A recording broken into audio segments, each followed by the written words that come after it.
Class 3 માટે અને GPSC class 1-2 માટે અતિ મહત્વનો વિષય એવો ઇતિહાસ છે. તમને લોકોને ફૂલ સ્ક્રીન દેખાતી હશે? બધા લોકોને ક્લિયર છે ને? એક વખત મને ઝડપથી એક વખત કહી દેજો. Yes sir. ઓકે, ચલો ડન છે. અવાજમાં જો તમને એવું લાગે, હાજી જી બોલો. ચલો, અવાજમાં કોઈને એવું લાગે કે અવાજ બ્રેક થાય છે તો હું હેન્ડ્સ ફ્રી પહેરીશ, બાકી હેન્ડ્સ ફ્રી પહેરવાની જરૂર નથી. અવાજ મારો આઈ થિંક ક્લિયર આવી રહ્યો હશે. Yes sir. ઓકે, છતાં એક વખત હેન્ડ્સ ફ્રી માં તમને દેખાડી દઉં કે શેમાં ફીલિંગ તમને આવે છે.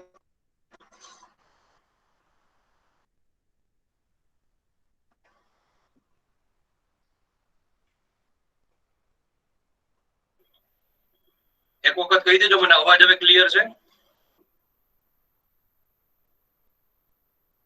સર પહેલા બરાબર હતું. પહેલા બરાબર હતો. બરાબર છે. Yes sir. ઓકે, ચલો ડન છે. તો હવે આપણે શરૂઆત કરી દઈએ આપણા ઇતિહાસ વિષયની. સૌથી પહેલા તો તમને મારું થોડું ઇન્ટ્રોડક્શન આપી દઉં. મારું નામ ભાવિન માંકડ છે અને છેલ્લા 4 થી 5 વોઇસ લેગિંગ થાય છે. વોઇસ લેગિંગ થાય છે થોડુંક. Voice lagging. ઓકે, એક વખત રિફ્રેશ કરી નાખો એટલે નહીં થાય. મારા તરફથી બધું ઓકે છે. ઓકે. ઓકે, તો ખાસ યાદ રાખજો કે તમને થોડું ઇન્ટ્રોડક્શન આપી દઉં. મારું નામ ભાવિન માંકડ છે અને છેલ્લા 4 થી 5 વર્ષથી હું ભણાવું છું. મેથ્સ, રીઝનિંગ, હિસ્ટ્રી અને કલ્ચર, આ 4 વિષયો ભણાવું છું. અને આજે તમારો ઇતિહાસ વિષય છે એની આપણે સફર કરવાની છે. બરાબર છે? તમને લોકોને ખ્યાલ જ હશે કે આપણે 12:30 સુધી સંપૂર્ણ રીતે ભણશું. છેલ્લી 15-20 મિનિટમાં આપણે ક્વેશ્ચન આન્સર કરશું. આપણી આ પેટર્ન રહેશે. બીજી મહત્વની વસ્તુ કે જો તમને લોકોને નો સમજાય તો મારો એક પોઈન્ટ પૂરો થાય એટલે હું તમને લોકોને પૂછીશ. બરાબર છે? તમારે લોકોએ મને કહેવાનું રહેશે કે તમારો કઈ પ્રશ્ન છે કે નહીં. બીજી એક ખાસ મહત્વની વસ્તુ કે આપણું 2 વે કમ્યુનિકેશન રહેશે. હું જે તમને પૂછું એ તમારે લોકોએ મને જવાબ આપવાનો રહેશે. તો જ આપણને ખબર પડે કે તમને કેટલું આવડે છે અને તમારામાં કેટલું પાણી છે. તો આપણે લોકો એ જ રીતે આગળ વધશું કે હું જે પ્રશ્ન પૂછું એ તમને લોકોને ખ્યાલ હોય તો મને કહેવાનું, બાકી તમારે કહેવાનું સર નથી આવડતો. બરાબર છે? તો આપણે એમાંથી આગળ વધશું. બધા લોકોએ એલર્ટ મગજ અહીંયા ધ્યાન રાખવાનું. બરાબર? મારા લેક્ચર જોઈ લેશો એટલે ઇતિહાસ તમારો ક્લિયર થઈ જશે. તમે કે ક્લાસ કર્યા છે નથી કર્યા, ડઝન્ટ મેટર. બરાબર છે? પણ ઇતિહાસની અંદર તમારે લોકોને એકેય માર્ક ઊંચો નીચો નહીં થવા દેવાની જવાબદારી મારી. બરાબર છે? તો આપણે શરૂઆત કરી દઈએ. આ મારો મોબાઈલ નંબર છે, તમે લોકો સેવ કરી શકો છો 9428743439. મારી ટેલિગ્રામ ચેનલ છે ભાવિન માંકડ ઓન એકેડમી અને આ મારી પોતાની યુટ્યુબ ચેનલ છે કોમ્પિટિટિવ ડીજી ક્લાસ. બરાબર? તમે લોકો એને સબસ્ક્રાઇબ કરી શકો છો. રોજ સવારે 10 વાગે જે છે આના ઉપર લાઈવ લેક્ચર આવતા હોય છે, રોજ સવારે 10 વાગે. તો તમે લોકો ઈ પણ જોઈ શકો છો. તો શરૂઆત કરી દઈએ મિત્રો ઇતિહાસ વિષયની. તો સૌથી પહેલો જ પોઈન્ટ આપણે લોકોએ સમજવો પડે કે ઇતિહાસ જે છે એનો સિલેબસ શું છે. પહેલા તો આપણને સિલેબસ ખબર હોય ને એની થોડી ઘણી માહિતી જો આપણને ખ્યાલ હોય તો આપણે લોકો આની અંદર આગળ વધી શકીએ. તો સૌથી પહેલા અનુક્રમણિકાનું એક ફોલ્ડર બનાવી નાખો. અનુક્રમણિકા છે આપણે વ્યવસ્થિત રીતે લખી નાખીએ અને ત્યાર પછી ઇતિહાસ છે એના પોઈન્ટ ટુ પોઈન્ટ વિશે આપણે ચર્ચા કરશું. તો સૌથી પહેલો પોઈન્ટ આવે કે ઇતિહાસ એટલે શું. ઇતિહાસ એટલે શું? ઓકે, તો ઇતિહાસ એટલે શું? સૌથી પહેલા તો તમારે આના વિશે થોડીક માહિતી લેવી પડે. હું તમને એક એક પોઈન્ટ લખાવતો જઈશ અને એક પોઈન્ટ વિશે માત્ર ને માત્ર આજે ચર્ચા કરીશ અને ક્વેશ્ચન આન્સર કરીશ. જેના કારણે મને ખબર પડી જાય કે તમારું લેવલ કેટલું છે અને મને એ ખબર પડી જાય કે મારે તમને સમજાવવાનું કેટલું છે. તો ઇતિહાસ એટલે શું? સૌથી પહેલા એની ચર્ચા કરવાની છે. ઇતિહાસ એટલે શું?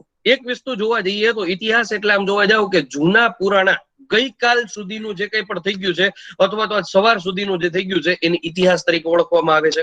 બીજી ખાસ મહત્વની વસ્તુ કે ઇતિહાસ જાણી કેવી રીતે શકાય તો કે જૂના પુરાણા કોઈ સિક્કા છે, પુરાતત્વ શાસ્ત્રીઓ જે ખોદકામ કરીને સિક્કા મેળવેલા છે કે પછી કોઈ ગ્રંથ મેળવેલો છે કે પછી ક્યાંથી કોઈ નગર મળી આવેલું છે, જેમ કે હડપ્પીય સંસ્કૃતિના ધોળાવીરા છે, લોથલ છે, રાખીગઢી છે, મોહેજોદડો છે, કાલીબંગાન છે, આ બધાય નગરો છે ખોદકામ કરતા મળી આવેલા હોય તો ત્યાંથી પણ આપણને ઇતિહાસ જાણવા મળે છે.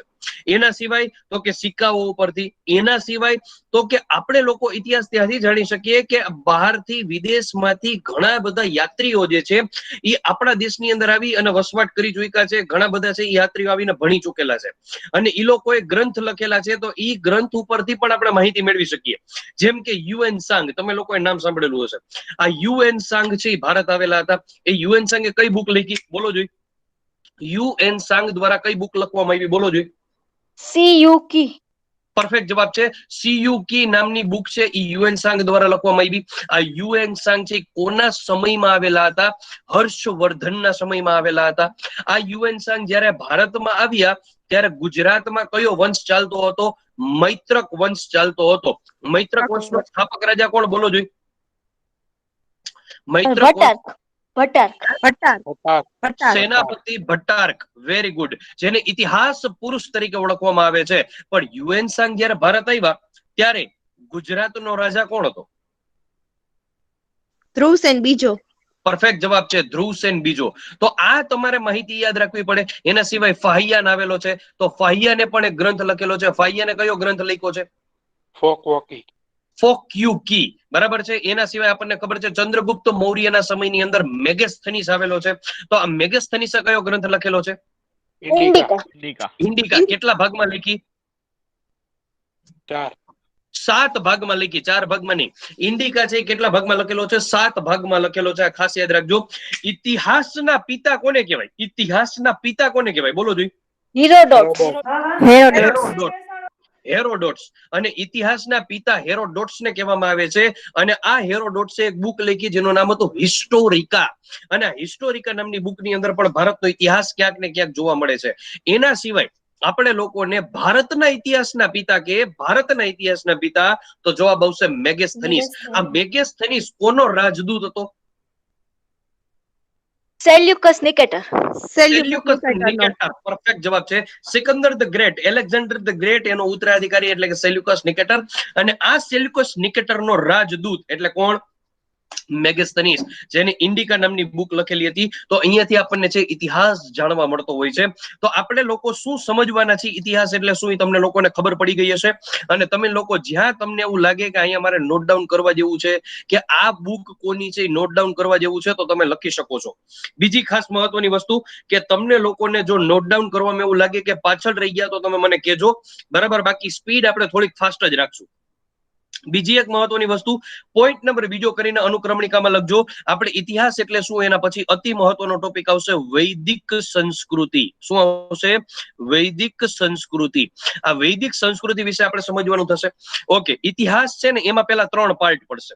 બરાબર. કયા કયા 3 પાર્ટ? પ્રાચીન, મધકાલીન અને અર્વાચીન. એટલે કે આધુનિક. બરાબર. પ્રાચીન, મધકાલીન અને અર્વાચીન, આધુનિક. તો પ્રાચીન ની અંદર પેલો પોઈન્ટ આવશે ઇતિહાસ એટલે શું, અને જવાબ આવશે એના પછી વૈદિક સંસ્કૃતિ. ભાઈ આ વૈદિક સંસ્કૃતિમાં શું આવે? હવે યાદ રાખજો, વૈદિક સંસ્કૃતિની અંદર ઘણું બધું આવી શકે. વૈદિક સંસ્કૃતિ છે ને એક રીતે જોવા જાવ તો દરિયો છે. શું છે? દરિયો છે. બરાબર. વૈદિક સંસ્કૃતિની અંદર પેલા તો 4 વેદની વાત આવે. 4 વેદ એટલે કયા કયા? ઋગ્વેદ, યજુર્વેદ, સામવેદ, અથર્વવેદ. બરાબર છે. ઓકે. ઋગ્વેદના મંડળ કેટલા છે બોલો જોઈએ? ઋગ્વેદના મંડળ કેટલા? 10 મંડળ. 10. 10 મંડળ છે. ઋગ્વેદના 10 મંડળ એક જ ઋષિએ લખ્યા છે કે અલગ અલગ ઋષિઓએ? અલગ અલગ. અલગ ઋષિએ લખ્યા. હવે તમે બધાય ગાયત્રી મંત્ર તો સાંભળો જોઈએ. ઓમ ભૂર્ભુવઃ સ્વઃ તત્સર્વતોર્વરેણ્યં ભર્ગો દેવસ્ય ધીમહિ ધિયો યો નઃ પ્રચોદયાત. બરાબર. તો આ ગાયત્રી મંત્ર જે છે એ ઋગ્વેદના કયા મંડળમાં લખેલો છે? ખબર હોય તો બોલો, બાકી ના પાડો. ઋગ્વેદના કયા મંડળની અંદર લખવામાં આવેલો છે ગાયત્રી મંત્ર? એની આઈડિયા? ચોથા. નહીં, ખોટો. જવાબ આવશે 3જા મંડળની અંદર લખવામાં આવેલો છે. અને આ 3જું મંડળ છે મિત્રો. આ પ્રશ્ન પૂછાઈ ગયો છે એટલા માટે મેં તમને કીધો. ગાયત્રી મંત્રનો ઉલ્લેખ ઋગ્વેદના કયા મંડળમાં છે? 3જા મંડળમાં છે. અને 3જું મંડળ કયા ઋષિ દ્વારા લખવામાં આવેલું છે? યાદ રાખજો. વિશ્વામિત્ર. વિશ્વામિત્ર. પરફેક્ટ જવાબ છે વિશ્વામિત્ર ઋષિ. વિશ્વામિત્ર ઋષિ દ્વારા આ 3જું મંડળ લખવામાં આવેલું છે. 10 મંડળો છે. ઓકે. તમે લોકોએ નામ સાંભળ્યું હશે ભવનાથનો મેળો, જુનાગઢનો મેળો, નગ્ન સાધુઓનો મેળો. ત્યાં નગ્ન સાધુઓની રવેડી નીકળે અને આ રવેડી ગુરુ દત્તાત્રેયની નીકળે. અને આ ગુરુ દત્તાત્રેયના પપ્પાનું નામ શું? ગુરુ દત્તાત્રેયના પપ્પાનું નામ શું? અત્રી. હે? અત્રી. પરફેક્ટ જવાબ છે અત્રિ ઋષિ. અને અત્રિ ઋષિ દ્વારા ઋગ્વેદનું કેટલામું મંડળ લખવામાં આવ્યું? 5મું મંડળ લખવામાં આવ્યું. આ તમારે લોકો યાદ રાખવાનું છે. 10 મંડળો છે, એના હું ઋષિઓના નામ લખાવીશ. હવે આ તો થઈ વેદોની વાત, ઋગ્વેદની વાત કરી. ઋગ્વેદની અંદર તમને લોકોને પ્રશ્ન પૂછાઈ શકે કે ઋગ્વેદની અંદર સૌથી પવિત્ર નદી તરીકે કોને ગણાવેલી છે? સરસ્વતી. પરફેક્ટ જવાબ છે સરસ્વતી નદીને ગણાવેલી છે. ખાસ યાદ રાખજો, આમાં કોઈ ગંગા ટીક ન કરતા. બરાબર છે. ઋગ્વેદની અંદર પવિત્ર નદી સરસ્વતી આવશે. અને આ સરસ્વતી નદી છે એ તમારે લોકો યાદ રાખવાનું. સરસ્વતી નદીને શ્રાપ મળેલો હતો, એ તમને ભૂગોળની અંદર સાહેબ શીખડાવશે. સરસ્વતી નદી છે એ સૌથી પહેલા ઉત્તરાખંડમાંથી નીકળે છે. ત્યાં પણ સમુદ્રને મળતી નથી, ત્યાં પણ કુંવારી નદી છે. પછી આપણા 3 ગુજરાતની કુંવારિકા નદી આપણને બધાને ખબર છે, બનાસ, સરસ્વતી અને રૂપેણ.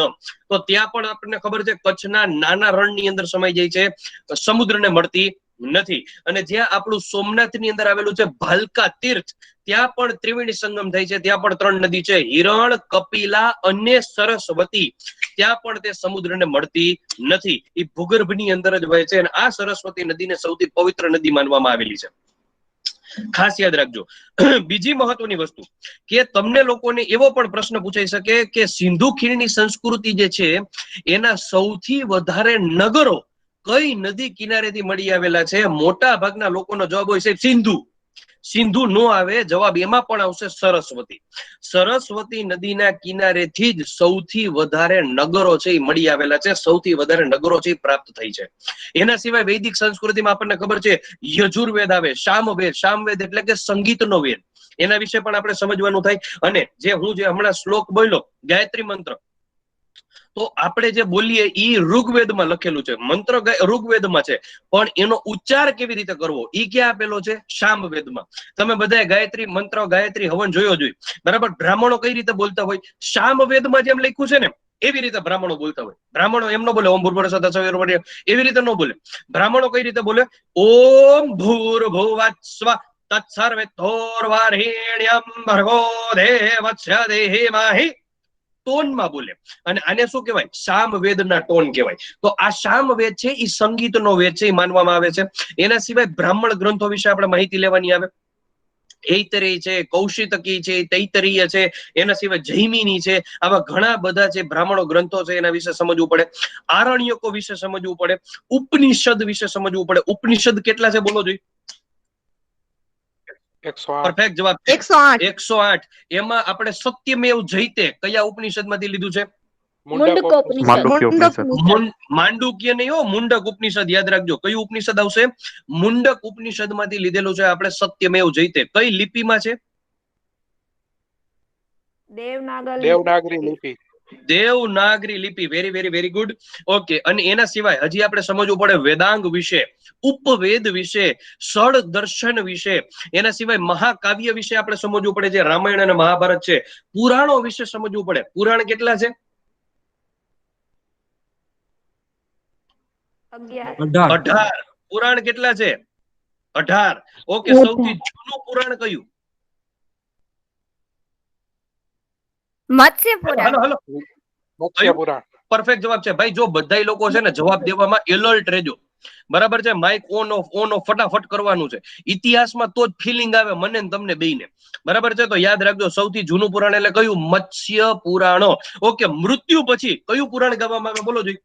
ગરુડ પુરાણ. ગરુડ પુરાણ. પરફેક્ટ જવાબ છે. ગરુડ પુરાણ. પણ ગરુડ પુરાણના પાઠ આપણા લોકો છે ને બહુ ઓછા કરાવતા હોય, કારણ કે વધારે પડતા છે ને ભાગવત ગીતાના પાઠ કરાવે. કારણ કે ગરુડ પુરાણ છે ને એવું છે કે એની અંદર આપણે ઓલું અપરિચિત મૂવી જોયું હોય સાઉથનું, તો એમાં ગરુડ પુરાણનું સૌથી વધારે આવે છે. શું આવે કે ભાઈ આને દાખલા તરીકે ચોરી કરી હોય ને તો તેલમાં તળી નાખવામાં આવે, ભજીયાની જેમ શેકી નાખવામાં આવે, બરાબર છે? કીડા મકોડા એનાથી મારવામાં આવે ને આવું બધું ગરુડ પુરાણમાં આવે. હવે બટ ઓબ્વિયસ છે કે આપણે મરી ગયા હોય તો આપણા સ્વજનો છે આવું સાંભળી શકે નહીં, એટલે ગરુડ પુરાણના પાઠ જનરલી કરાવતા હોય નહીં. ભગવત ગીતાના પાઠ શાંતિવાળા કરાવતા હોય. એક પુરાણ એવું છે કે જે આપણા ગુજરાતના વડનગરમાં બનેલું છે. ઈ પુરાણ એટલે કયું? એની આઈડિયા? વિષ્ણુ પુરાણ. કયું? વિષ્ણુ પુરાણ. નહીં, વિષ્ણુ પુરાણ નહીં. યાદ રાખજો. બીજા કોઈને ખબર છે? ચલો હું કહી દઉં. સ્કંદ નારદ પુરાણ. પુરાણ. નહીં, સ્કંદ પુરાણ. યાદ રાખજો, ગુજરાતના વડનગર ખાતે સ્કંદ પુરાણ બનેલું છે. ખાસ યાદ રાખવાનું રહેશે, જેનું નિર્માણ સ્કંદ પુરાણનું વડનગર ખાતે કરવામાં આવેલું છે. અને વડનગર આવે, મહેસાણા જિલ્લો આવે, GJ2 આવે, એટલે ખાસ યાદ રાખવાનું કે આ ઈ જ મહેસાણા જિલ્લો છે ભાઈ, કે જ્યાં એક તોરણ આવેલું છે. આ ઈ જ મહેસાણા જિલ્લો છે કે જ્યાં વડનગર આવેલું છે, જ્યાંના મોદી સાહેબ છે. આ ઈ જ વડનગર કે જ્યાં શર્મિષ્ઠા તળાવ આવેલું છે. અને આ શર્મિષ્ઠા તળાવની વચ્ચે ડેરી આવેલી છે, જે સતીની ડેરી છે. આ ઈ જ વડનગર કે જ્યાં તાના રીરી એવોર્ડ આપવામાં આવે છે. અને આ તાના રીરી એવોર્ડ છે એ 2003 થી તેની શરૂઆત થયેલી હતી. આ બધી વસ્તુ તમારે લોકો યાદ રાખવાની, GJ2 મહેસાણાની અંદરથી. ઓકે, એના સિવાય આપણને ખબર છે વિષ્ણુ પુરાણ છે, ભગવત પુરાણ છે, ગરુડ પુરાણ છે, બ્રહ્મ પુરાણ છે, એના સિવાય નારદીય પુરાણ છે, એના સિવાય ભવિષ્ય પુરાણ છે, બ્રાહ્મણ પુરાણ છે, વામન પુરાણ છે, એના સિવાય કહી શકાય કૃમુ પુરાણ છે, મત્સ્ય પુરાણ છે, બ્રહ્મા પુરાણ છે, અગ્નિ પુરાણ છે. કેટલા બધા 18 જેટલા પુરાણો છે. પણ એમાંથી આપણે યાદ કેટલા રાખવાના? 3 મુખ્ય યાદ રાખવાના. સૌથી જૂનું કયું? મત્સ્ય. મૃત્યુ પછી ગરુડ. અને ગુજરાતની અંદર વડનગર ખાતે કયું? સ્કંદ પુરાણો.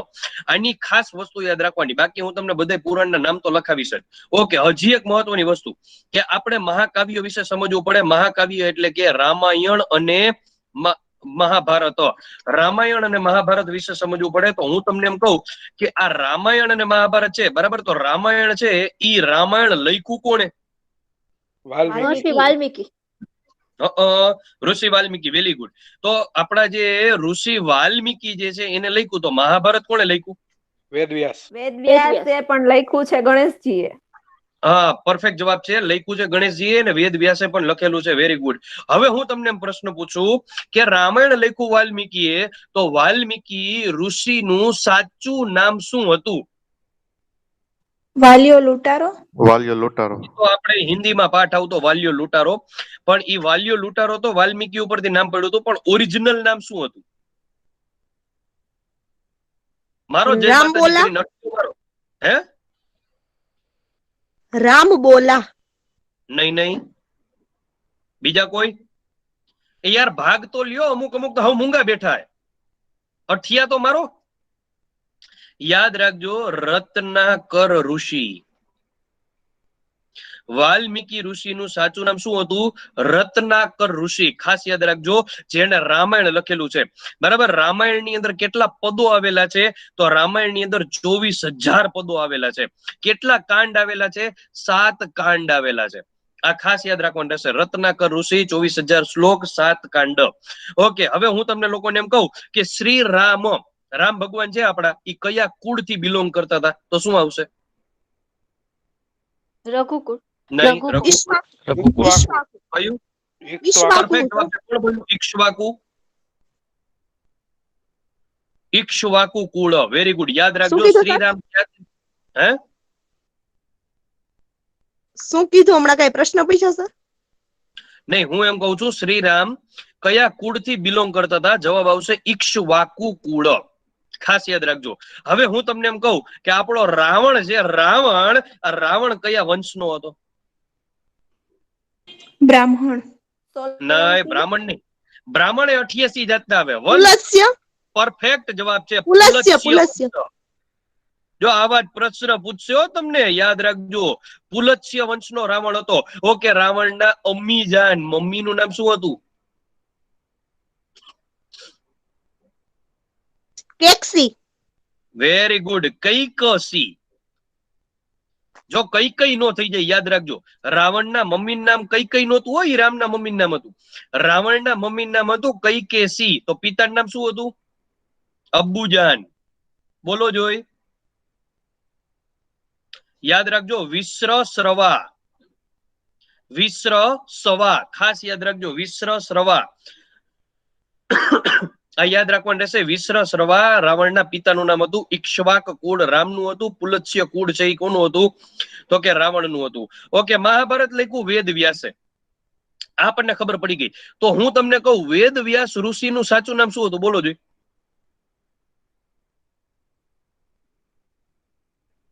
ઋષિ વેદ વ્યાસનું સાચું નામ શું હતું? નથી ખ્યાલ. નથી ખ્યાલ. કૃષ્ણ દેવ પાયન. શું નામ હતું? કૃષ્ણ દેવ પાયન ખાસ લખું છું, તમે લોકો લખી નાખજો. બરાબર, હું આ જેટલું લખું છું ને તમે લખવા જ મંડજો હો ભાઈ. બરાબર છે, મારા સર તમે મોઢામાં સ્ક્રીન શેર નથી કરેલી? સ્ક્રીન શેર Screen નથી share જ છે. કરેલી? સર નથી સિમ્બલ. શેર. એટલે મેં તો હું અહીંયા લખું છું, સ્ક્રીન શેર કરેલી જ છે. ના સ્ક્રીન સર શેર અમે થાય નથી છે ના સર બાજુ નથી. નથી. સર તમે શું દેખાવ સરસ છો છે, ખાલી. અંદરથી બતાવશે. દેખાય છે સર. ઉભો રે ભાઈ, ઉભો રે ભાઈ, ઉભો રે જે. તમે મને કઈક સેટિંગ કરવા દે. મેં તો સ્ક્રીન શેર કરી બધું લખું જ છું હું તો. ઉભા રહ્યો. સ્ક્રીન શેર જ છે સર. એટલે હું આમાં લખું છું એ દેખાય છે ને બધું?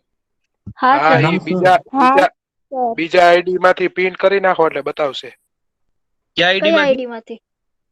સર નું જ આઈડી છે. સરનું જે બીજું આઈડી છે ને એના પિન ઉપર ટિક કરો ને એટલે Done, બધાને sir. Done, બતાવશે. એટલે જો હું લખું છું એ દેખાય જોવો તો ભાઈ. Yes sir. એ હા સર દેખાય છે. ઓકે, તો લખતા જાજો હો ભાઈ, તમને જ્યાં એવું લાગે ઇમ્પોર્ટન્ટ છે ત્યાં લખતું જ જવાનું. સર નથી. સર નથી તમારું આવતું, બધું સર. દેખાય છે. Screen. નથી આવતું. નથી આવતું, ના સર. દેખાય છે. સર જે બીજાને લોકો પોતાની કઈ રીતે જાતે દેખાય છે કર- અમને કહે તો અમે એ રીતે કરીએ. દેવાંગી એક મિનિટ, બીજું એક આઈડી મિનિટ. જે લોકો- દેવાંગી બીજા સર નું છે બીજું આઈડી છે ને એમાં પિન કર. ઈ પિન કર એટલે દેખાશે. 12 જીગના થાય નીચેનું આઈડી છે ને એમાં પિન કરો 3 ડોટ દબાવો એટલે આવશે.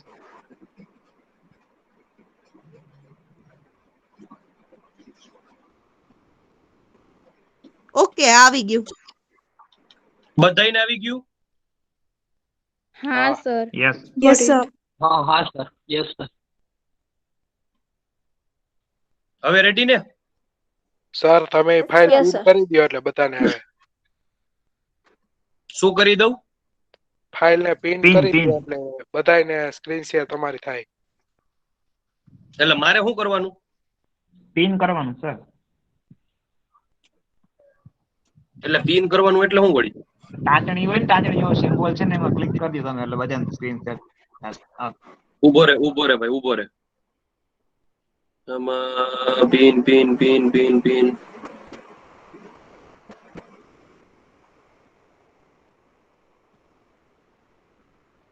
ભાઈ મને નથી ખબર પડતી આમાં કેમાં પિન કરવાનું. It's all right sir. Continue. Sir 3 dots છે ને એમાં ક્લિક કરો ને પછી તમે તમારું બીજું આઈડી છે ને એમાં જશો ને એટલે એમાં પિન નો ઓપ્શન આપશે. એના ઉપર ક્લિક કરશો ને તો બધાને દેખાશે. એટલે અત્યારે બધાયને દેખાય છે કે હજી નથી દેખાતું? સર જે, નથી આવતું મારે. નથી ના સર નથી દેખાતું. દેખાતું. નથી દેખાતું. ઉભા રહ્યો એલા.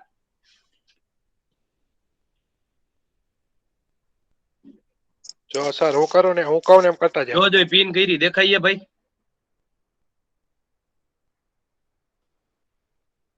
નો સર.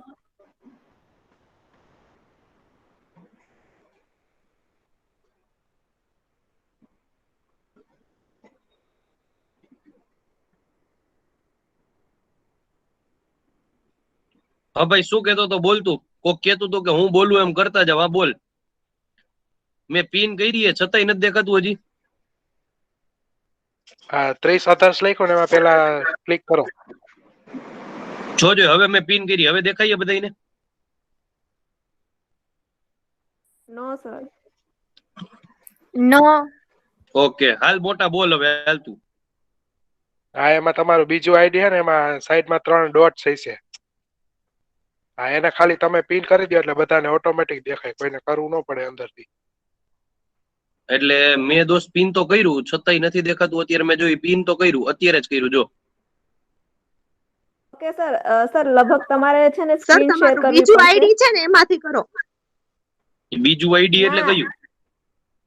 ના ના ના એવું ન હોય. તમારા બે pin નામ ઉપર click દેખાશે એમાં બીજું. ના દીદી એવું ન હોય છે. સર પિન કરશે ને તો એમને ખુદ ને જ દેખાશે, બધાને નહીં દેખાય. સર તમે છે ને 3 ડોટ્સ છે ને નીચે હાથ ઉપર કરેલો છે એની બાજુમાં હા, એમાં જઈ અને સ્ક્રીન શેર કરો ને એટલે બધાને દેખાશે. એમાંથી જ મેં સ્ક્રીન શેર કરી મેડમ. ઓકે. એમાંથી જ મેં સ્ક્રીન શેર કરી એટલે તો અડધા લોકોને દેખાય છે.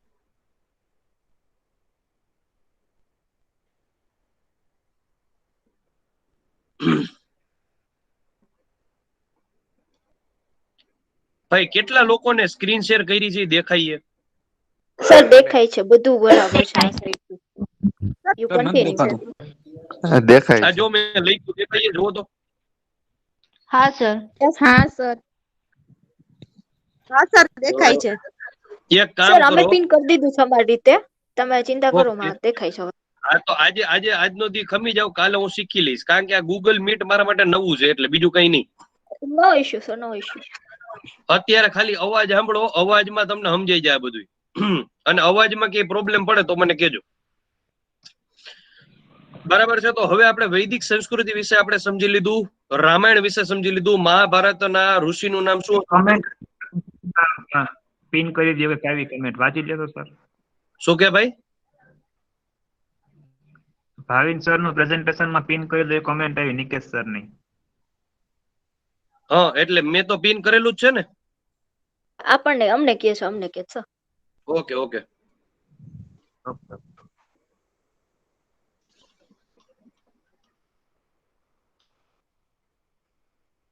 ચલો હવે આપણે જોવાનું છે કે મહાભારત. હવે જો તમે ખાલી નો સમજાય ને તો મને પૂછજો, બાકી આજે માત્ર ને માત્ર અવાજ સાંભળી લ્યો.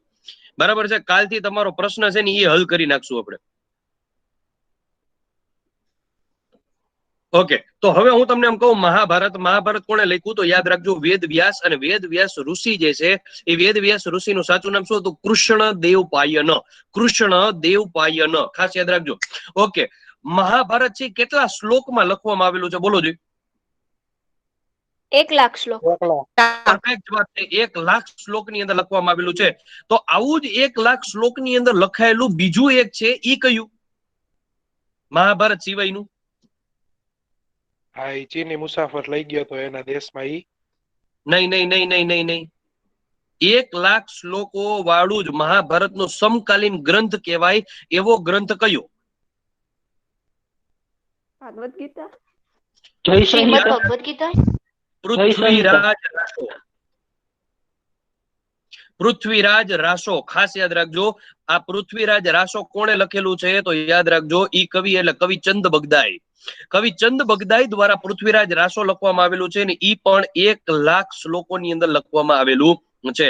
તમને યાદ હશે 1191 ને 1192 બે યુદ્ધ થયા. તરાઈનું પ્રથમ યુદ્ધ અને તરાઈનું બીજું યુદ્ધ. આ તરાઈનું પ્રથમ યુદ્ધ થયું, એની અંદર પૃથ્વીરાજ ચૌહાણ જીતી ગયો હતો, મોહમ્મદ ઘોરી હારી ગયો હતો. જ્યારે બીજા યુદ્ધની અંદર રિઝલ્ટ ઊંધું આવ્યું. મોહમ્મદ ઘોરી હારી ગયો અને પૃથ્વીરાજ ચૌહાણ છે, મોહમ્મદ ઘોરી છે એ જીતી ગયો અને પૃથ્વીરાજ ચૌહાણ છે એ હારી જાય છે. અને આ સમયે સર, પૃથ્વીરાજ રાસો છે એ લખવામાં આવેલું હતું. સર બોલો. સર પૃથ્વીરાજ રાસો તમે મહાભારતની સમકાલીન કીધું? મહાભારતના શ્લોકોનું સમકાલીન, કારણ કે આ 1 લાખ શ્લોકોનું છે. Okay sir. મહાભારતનું સમકાલીન ક્યાંથી થાય? કારણ કે ઓલું મહાભારત ઈસવીસન પૂર્વે. હા એટલે જ મેં પૂછ્યું સર. ના બરાબર છે. એટલે જ મેં પૂછ્યું, મહાભારત તો બહુ જૂનો છે એમ. હા બરાબર. પછી યાદ રાખજો કે ભગવદ ગીતાની અંદર કેટલા પર્વો છે? 18 પર્વો છે. અને મહાભારતનું યુદ્ધ પણ કેટલા દિવસ ચાલેલું હતું? 18 દિવસ ચાલેલું હતું. બધું 18 જાજુ આવશે. પુરાણ કેટલા છે? 18 છે. તો આ આપણે વાત કરી વૈદિક સંસ્કૃતિની. વૈદિક સંસ્કૃતિ છે એના વિશે આપણે હવે યાદ રાખજો. પૃથ્વીરાજ રાસોની મેં ચર્ચા કરી ને, તો એની પણ થોડીક ચર્ચા કરી દઉં. 1191 ને 1192 આ હું તમને લોકોને સમજાવીશ. તરાઈનું પ્રથમ યુદ્ધ અને તરાઈનું બીજું યુદ્ધ. પણ બહુ મસ્ત સ્ટોરી છે કે બને છે કઈ કેવું કે 1191 ની અંદર મોહમ્મદ ઘોરી જે છે એ પોતાના 1 લાખ સૈન્ય લઈ અને ભારત ઉપર ચડાઈ કરવા માટે આવે છે. અને મોહમ્મદ ઘોરીની સાથે પોતાનો એક ગુલામ હોય છે. આ ગુલામનું નામ શું હતું? તો યાદ રાખજો કુતુબુદ્દીન ઐબક. શું નામ હતું? કુતુબુદ્દીન ઐબક, જે આપણો ગુલામ વંશનો સ્થાપક રાજા પણ હતો. તો આ કુતુબુદ્દીન ઐબક છે એ મોહમ્મદ ઘોરી સાથે આવે છે અને પોતાની સાથે 1 લાખ સૈન્ય લઈને આવે છે. હવે પૃથ્વીરાજ ચૌહાણ પાસે એટલું સૈન્ય હતું નહીં. એટલા માટે પૃથ્વીરાજ ચૌહાણ છે એ પોતાના આજુબાજુના જે રાજપૂત રજવાડાઓ હતા એ લોકોને એકઠા કરે છે. અને આ રાજપૂત રાજાઓને કહે છે કે આપણે ભાઈ અંદરો અંદર લડી, એનો કઈ વાંધો નહીં, પણ આ બહારના આવીને આપણા ઉપર જો ધબધબાટી બોલાવે તો એ પોસાય નહીં. એક કામ કરો, આપણે બધા એકજૂટ થાય અને એની સાથે હુમલો કરીએ. અને ઈ સમયે પૃથ્વીરાજ ચૌહાણ અને બધા રાજપૂત રજવાડા ભેગા થાય છે. પૃથ્વીરાજ ચૌહાણ છે આગેવાની લે છે અને મોહમ્મદ ગોરીની 1 લાખ સૈન્યના છક્કા છોડાવી દે છે. અને 1 લાખ સૈન્યમાંથી મિત્રો વિચાર કરો, 1 લાખને વીંધી નાખે છે. માત્ર 2 જ જણા બાકી રહે છે. અને 2 જણા એટલે કોણ? પેલા નંબરે બાકી રહે છે કોણ? પૃથ્વીરાજ ચૌહાણ 2 જણા જીવતા મૂકે છે. એક હોય છે મોહમ્મદ ગોરી અને બીજા નંબરે હોય છે કુતુબુદ્દીન ઐબક. મોહમ્મદ ગોરીના ગળા ઉપર રાખી તલવાર અને બોલે છે કે માર દિયા જાય યા છોડ દિયા જાય. ત્યારે મોહમ્મદ ગોરી ગડગડો થઈ જાય, ના બાપુ જવા દો, ભાઈસાહેબ બાપા જવા દો. અને ઈ ભાઈસાહેબ બાપા કરે છે એટલા માટે પૃથ્વીરાજ ચૌહાણ છે શરણમાં આવી ગયો. જવા દે, હાલ રડતો થા, જવા દે છે. પણ 1 વર્ષની અંદર જ પોતાની 1.5 ગણી સૈન્ય કરી, 1.5 લાખનું સૈન્ય કરી અને પૃથ્વીરાજ ચૌહાણ ઉપર વળતો હુમલો કરે છે મોહમ્મદ ગોરી. હવે આ સમયે 1 વર્ષના સમયગાળા દરમિયાન પૃથ્વીરાજ ચૌહાણે છે ને ભાગીને લગ્ન કર્યા હોય છે. અને પોતાની પત્નીનો જયારે સ્વયંવર ચાલતો હોય છે ત્યારે એને ભાગીને લઈ આવ્યો હોય છે. ભાગીને જયારે લઈ આવ્યો હોય છે એટલે બધા રાજપૂત રાજાઓ છે એ પૃથ્વીરાજ ચૌહાણની ખિલાફ હોય છે. હવે એકેય સંજોગોમાં પૃથ્વીરાજ ચૌહાણનો સાથ એકેય રાજપૂત રાજા છે આપતા નથી. એટલા માટે પૃથ્વીરાજ ચૌહાણ છે એકલો પડી જાય છે. સૈન્ય છે એનું બિચારાનું ઓછું હોય છે. એટલા માટે 1.5 લાખના સૈન્ય સામે પૃથ્વીરાજ ચૌહાણ છે જીતી શકતો નથી. અને જીતી નથી શકતો એટલા માટે જ હવે એના સંપૂર્ણ સૈન્યને તહેસ નહેસ કરી નાખવામાં આવે છે. અને સંપૂર્ણ સૈન્યને તહેસ નહેસ કરીને હવે મોહમ્મદ ગોરીના હાથમાં તલવાર છે અને ગળું છે પૃથ્વીરાજ ચૌહાણનું. અને હવે મોહમ્મદ ગોરી સેમ ડાયલોગ મારે છે કે માર દિયા જાય યા છોડ દિયા જાય. ત્યારે પૃથ્વીરાજ ચૌહાણ કે તારે જે કરવું હોય કર, બરાબર છે, મને કઈ ફેર નથી પડતો. અને એ સમયે મોહમ્મદ ગોરી એમ કે છે કે આમ માણસાઈ તો એને કહેવાય કે તે મને મૂકી દીધો તો હું પણ તને મૂકી દઉં. પણ 1 વર્ષમાં મેં વળતો હુમલો કર્યો, મને એવું લાગે છે તું ક્યાંક વળતો હુમલો 1193 કર તો મારે શું કરવાનું? એના કરતા આપણે તારું કામ પતાવી જ દઈએ. એટલા માટે ગરમ સળિયા કરવામાં આવે છે. અને ગરમ સળિયા કરી અને પૃથ્વીરાજની આંખોમાં હોહરવા નાખી દેવામાં આવે છે. પૃથ્વીરાજ ચૌહાણને અંધ કરી દેવામાં આવે છે. અને હવે પૃથ્વીરાજ ચૌહાણ પોતાના જ મહેલની અંદર અંધ થઈ અને આટા મારતો હોય છે. અને એ સમયે કવિ ચંદ બગદાઈ આવે છે. અને કવિ ચંદ બગદાઈ આવીને મોહમ્મદ ગોરીની સામે દુહાઓ ગાય છે. અને દુહાઓ ગાય છે અને મોહમ્મદ ગોરી ખુશખુશાલ થઈ જાય છે. અને મોહમ્મદ ગોરી કહે છે કે માંગ, કવિ ચંદ બગદાઈ માંગ, તારે શું જોઈ છે? ત્યારે કવિ ચંદ બગદાઈ કહે છે કે મારે કઈ નથી જોતું, મારા રાજાએ મને અઢળક સોનું ને અઢળક પૈસા આપેલા છે, મારે તારા 2 પૈસામાં મોઢું નથી મારવું. ત્યારે મોહમ્મદ ગોરીને આમ હર્ટ થઈ છે. અને મોહમ્મદ ગોરી પૂછે છે કે કોણ છે તારો રાજા? કે મને કોણ છે તારો રાજા? ત્યારે ઈ સમયે કવિ ચંદ બગદાઈ કહે છે કે મારો રાજા એટલે પૃથ્વીરાજ ચૌહાણ. ત્યારે મોહમ્મદ ગોરી કહે છે ઈ તો અત્યારે એના દરબારમાં અંધ થઈને આટા મારે છે આંધળાની જેમ, સુરદાસ થઈ ગયો છે. ત્યારે કવિ ચંદ બગદાઈ કહે છે કે તમે ભલે એની પાસેથી એનો મહેલ છીનવી લીધો, ભલે એની પાસેથી એના પૈસા છીનવી લીધા, ભલે એની પાસેથી એની આંખું છીનવી લીધી, પણ તમે એની પાસેથી એક વસ્તુ તો કોઈ દિવસ નહીં છીનવી શકો, અને ઈ વસ્તુ છે ધનુર્વિદ્યા. કારણ કે આ પૃથ્વીરાજ ચૌહાણ જે છે ને એ શબ્દ ભેદી બાણ મારે છે. અને શબ્દ ભેદી બાણ એટલે શું? તો કે અવાજ સાંભળે ન્યા બાણ છોડે ને એને વિંધી નાખે. ત્યારે મોહમ્મદ ગોરી કેવું ઇમ્પોસિબલ બને જ નહીં. તો કે બોલાવો, સભા બોલાવો. અને કવિ ચંદ બગદાઈ છે એ દુહાઓ ગાય છે. અને મોહમ્મદ ગોરી છે એ કબૂતર રાખે છે કે જો આ કબૂતરને પૃથ્વીરાજ ચૌહાણે વિંધી નાખ્યું તો હું તમને બેન જવા દઈશ, બાકી બેન માર નાખીશ. અને આ જ સમયે પૃથ્વીરાજ ચૌહાણની 2 આંખો છે ફૂટી ગઈ છે. હાથમાં એને તીર આપવામાં આવે છે. ત્યારે પૃથ્વીરાજ ચૌહાણને કવિ ચંદ બગદાઈ કાનમાં જઈને કહી આવે છે કે પૃથ્વીરાજ સાંભળી લેજે, હું તને કબૂતરનું નહીં મોહમ્મદ ગોરીનું એડ્રેસ આપવાનો છું દુહાઓ અને છંદ ગાઈને. તારે એવું તીર મારવાનું છે કે એક જ તીર ભેગો મોહમ્મદ ગોરી ઉકલી જવો જોઈએ. ત્યારે પૃથ્વીરાજ કહે છે મને 1 નહીં 2 તીર આપો, 2 તીરમાં તો હું મોહમ્મદ ગોરીને મારી જ નાખીશ. ત્યારે કવિ ચંદ બગદાઈ કહે છે કે યાદ કર પૃથ્વીરાજ દિવસો કે જયારે તું એક જ બાણ ભેગો તું ગમે એને વિંધી નાખતો, તારી પાસે 2 તીરનો સમય નથી, એક જ તીર છે ને એક જ તીર મારવાનું છે. તું ગમે તેમ કર પૃથ્વીરાજ, તું ગમે તેમ કર. અને પછી દુહાઓ અને છંદ ગાય છે. અને પૃથ્વીરાજ ચૌહાણ છે એ મનની એકાગ્રતા લગાડી અને જે તીર છોડે છે સીધું મોહમ્મદ ગોરીના કાળજામાં જઈને પૂછે છે. મોહમ્મદ ગોરી 7 ગંજ ઊંચેથી નીચે પડે છે. અને મોહમ્મદ ગોરીનું ત્યારે ત્યાં મૃત્યુ થઈ જાય છે. અને ત્યાર પછી કવિ ચંદ બગદાઈ છે પોતાના જ કમરમાં લઈને ખંજર કાઢે છે, પૃથ્વીરાજનું ગળું કાપી નાખે છે અને પોતાનું પણ ગળું કાપી નાખે છે, ત્યાં બંને મૃત્યુ પામે છે. અને ઈ આખું વર્ણન પૃથ્વીરાજ રાસોમાં કરેલું છે. ઈ 1 લાખ શ્લોકોનું છે. સમજાઈ ગયું બધાયને? Yes sir. યસ સર હા સર. ચલો ડન છે. એક વસ્તુ હું તમને લોકોને કહું કે ભાઈ યાદ રાખજો, યુટ્યુબ ઉપર 3 સિરિયલ છે. આ યુટ્યુબ ઉપર 3 સિરિયલ આપણે કહીએ ને વેબ સિરીઝ, ઈ વેબ સિરીઝ ઓલી સ્કેમ 1992 જેવી નહીં, પણ કોમ્પિટિટિવ એક્ઝામ ને લગતી 3 સિરિયલ છે, તમારે લોકોએ ખાસ જોવી. પહેલા નંબરે તમારે લોકોએ સૌથી પહેલી સિરિયલ જોવાની ભારત વર્ષ. બીજા નંબરે તમારે સિરિયલ જોવાની પ્રધાનમંત્રી. ત્રીજા નંબરે તમારે લોકોએ સિરિયલ જોવાની સંવિધાન. આ 3 સિરિયલ સ્પેશિયલ કોમ્પિટિટિવ એક્ઝામના સ્ટુડન્ટ માટે બનેલી છે. બરાબર છે? આપણે સીસીડીસી માંથી કોઈ ગ્રુપ બનાવેલું છે સાહેબે કે નથી બનાવેલું? હા સર. બનાવેલું છે. તો હું સાહેબને આ 3 સિરિયલની લિંક મોકલી દઈશ. છતાંય તમે યુટ્યુબ ઉપર સર્ચ સર મારશો સંવિધાન એટલે જોયેલું મળી છે જશે. અને બહુ ટફ છે. શું છે?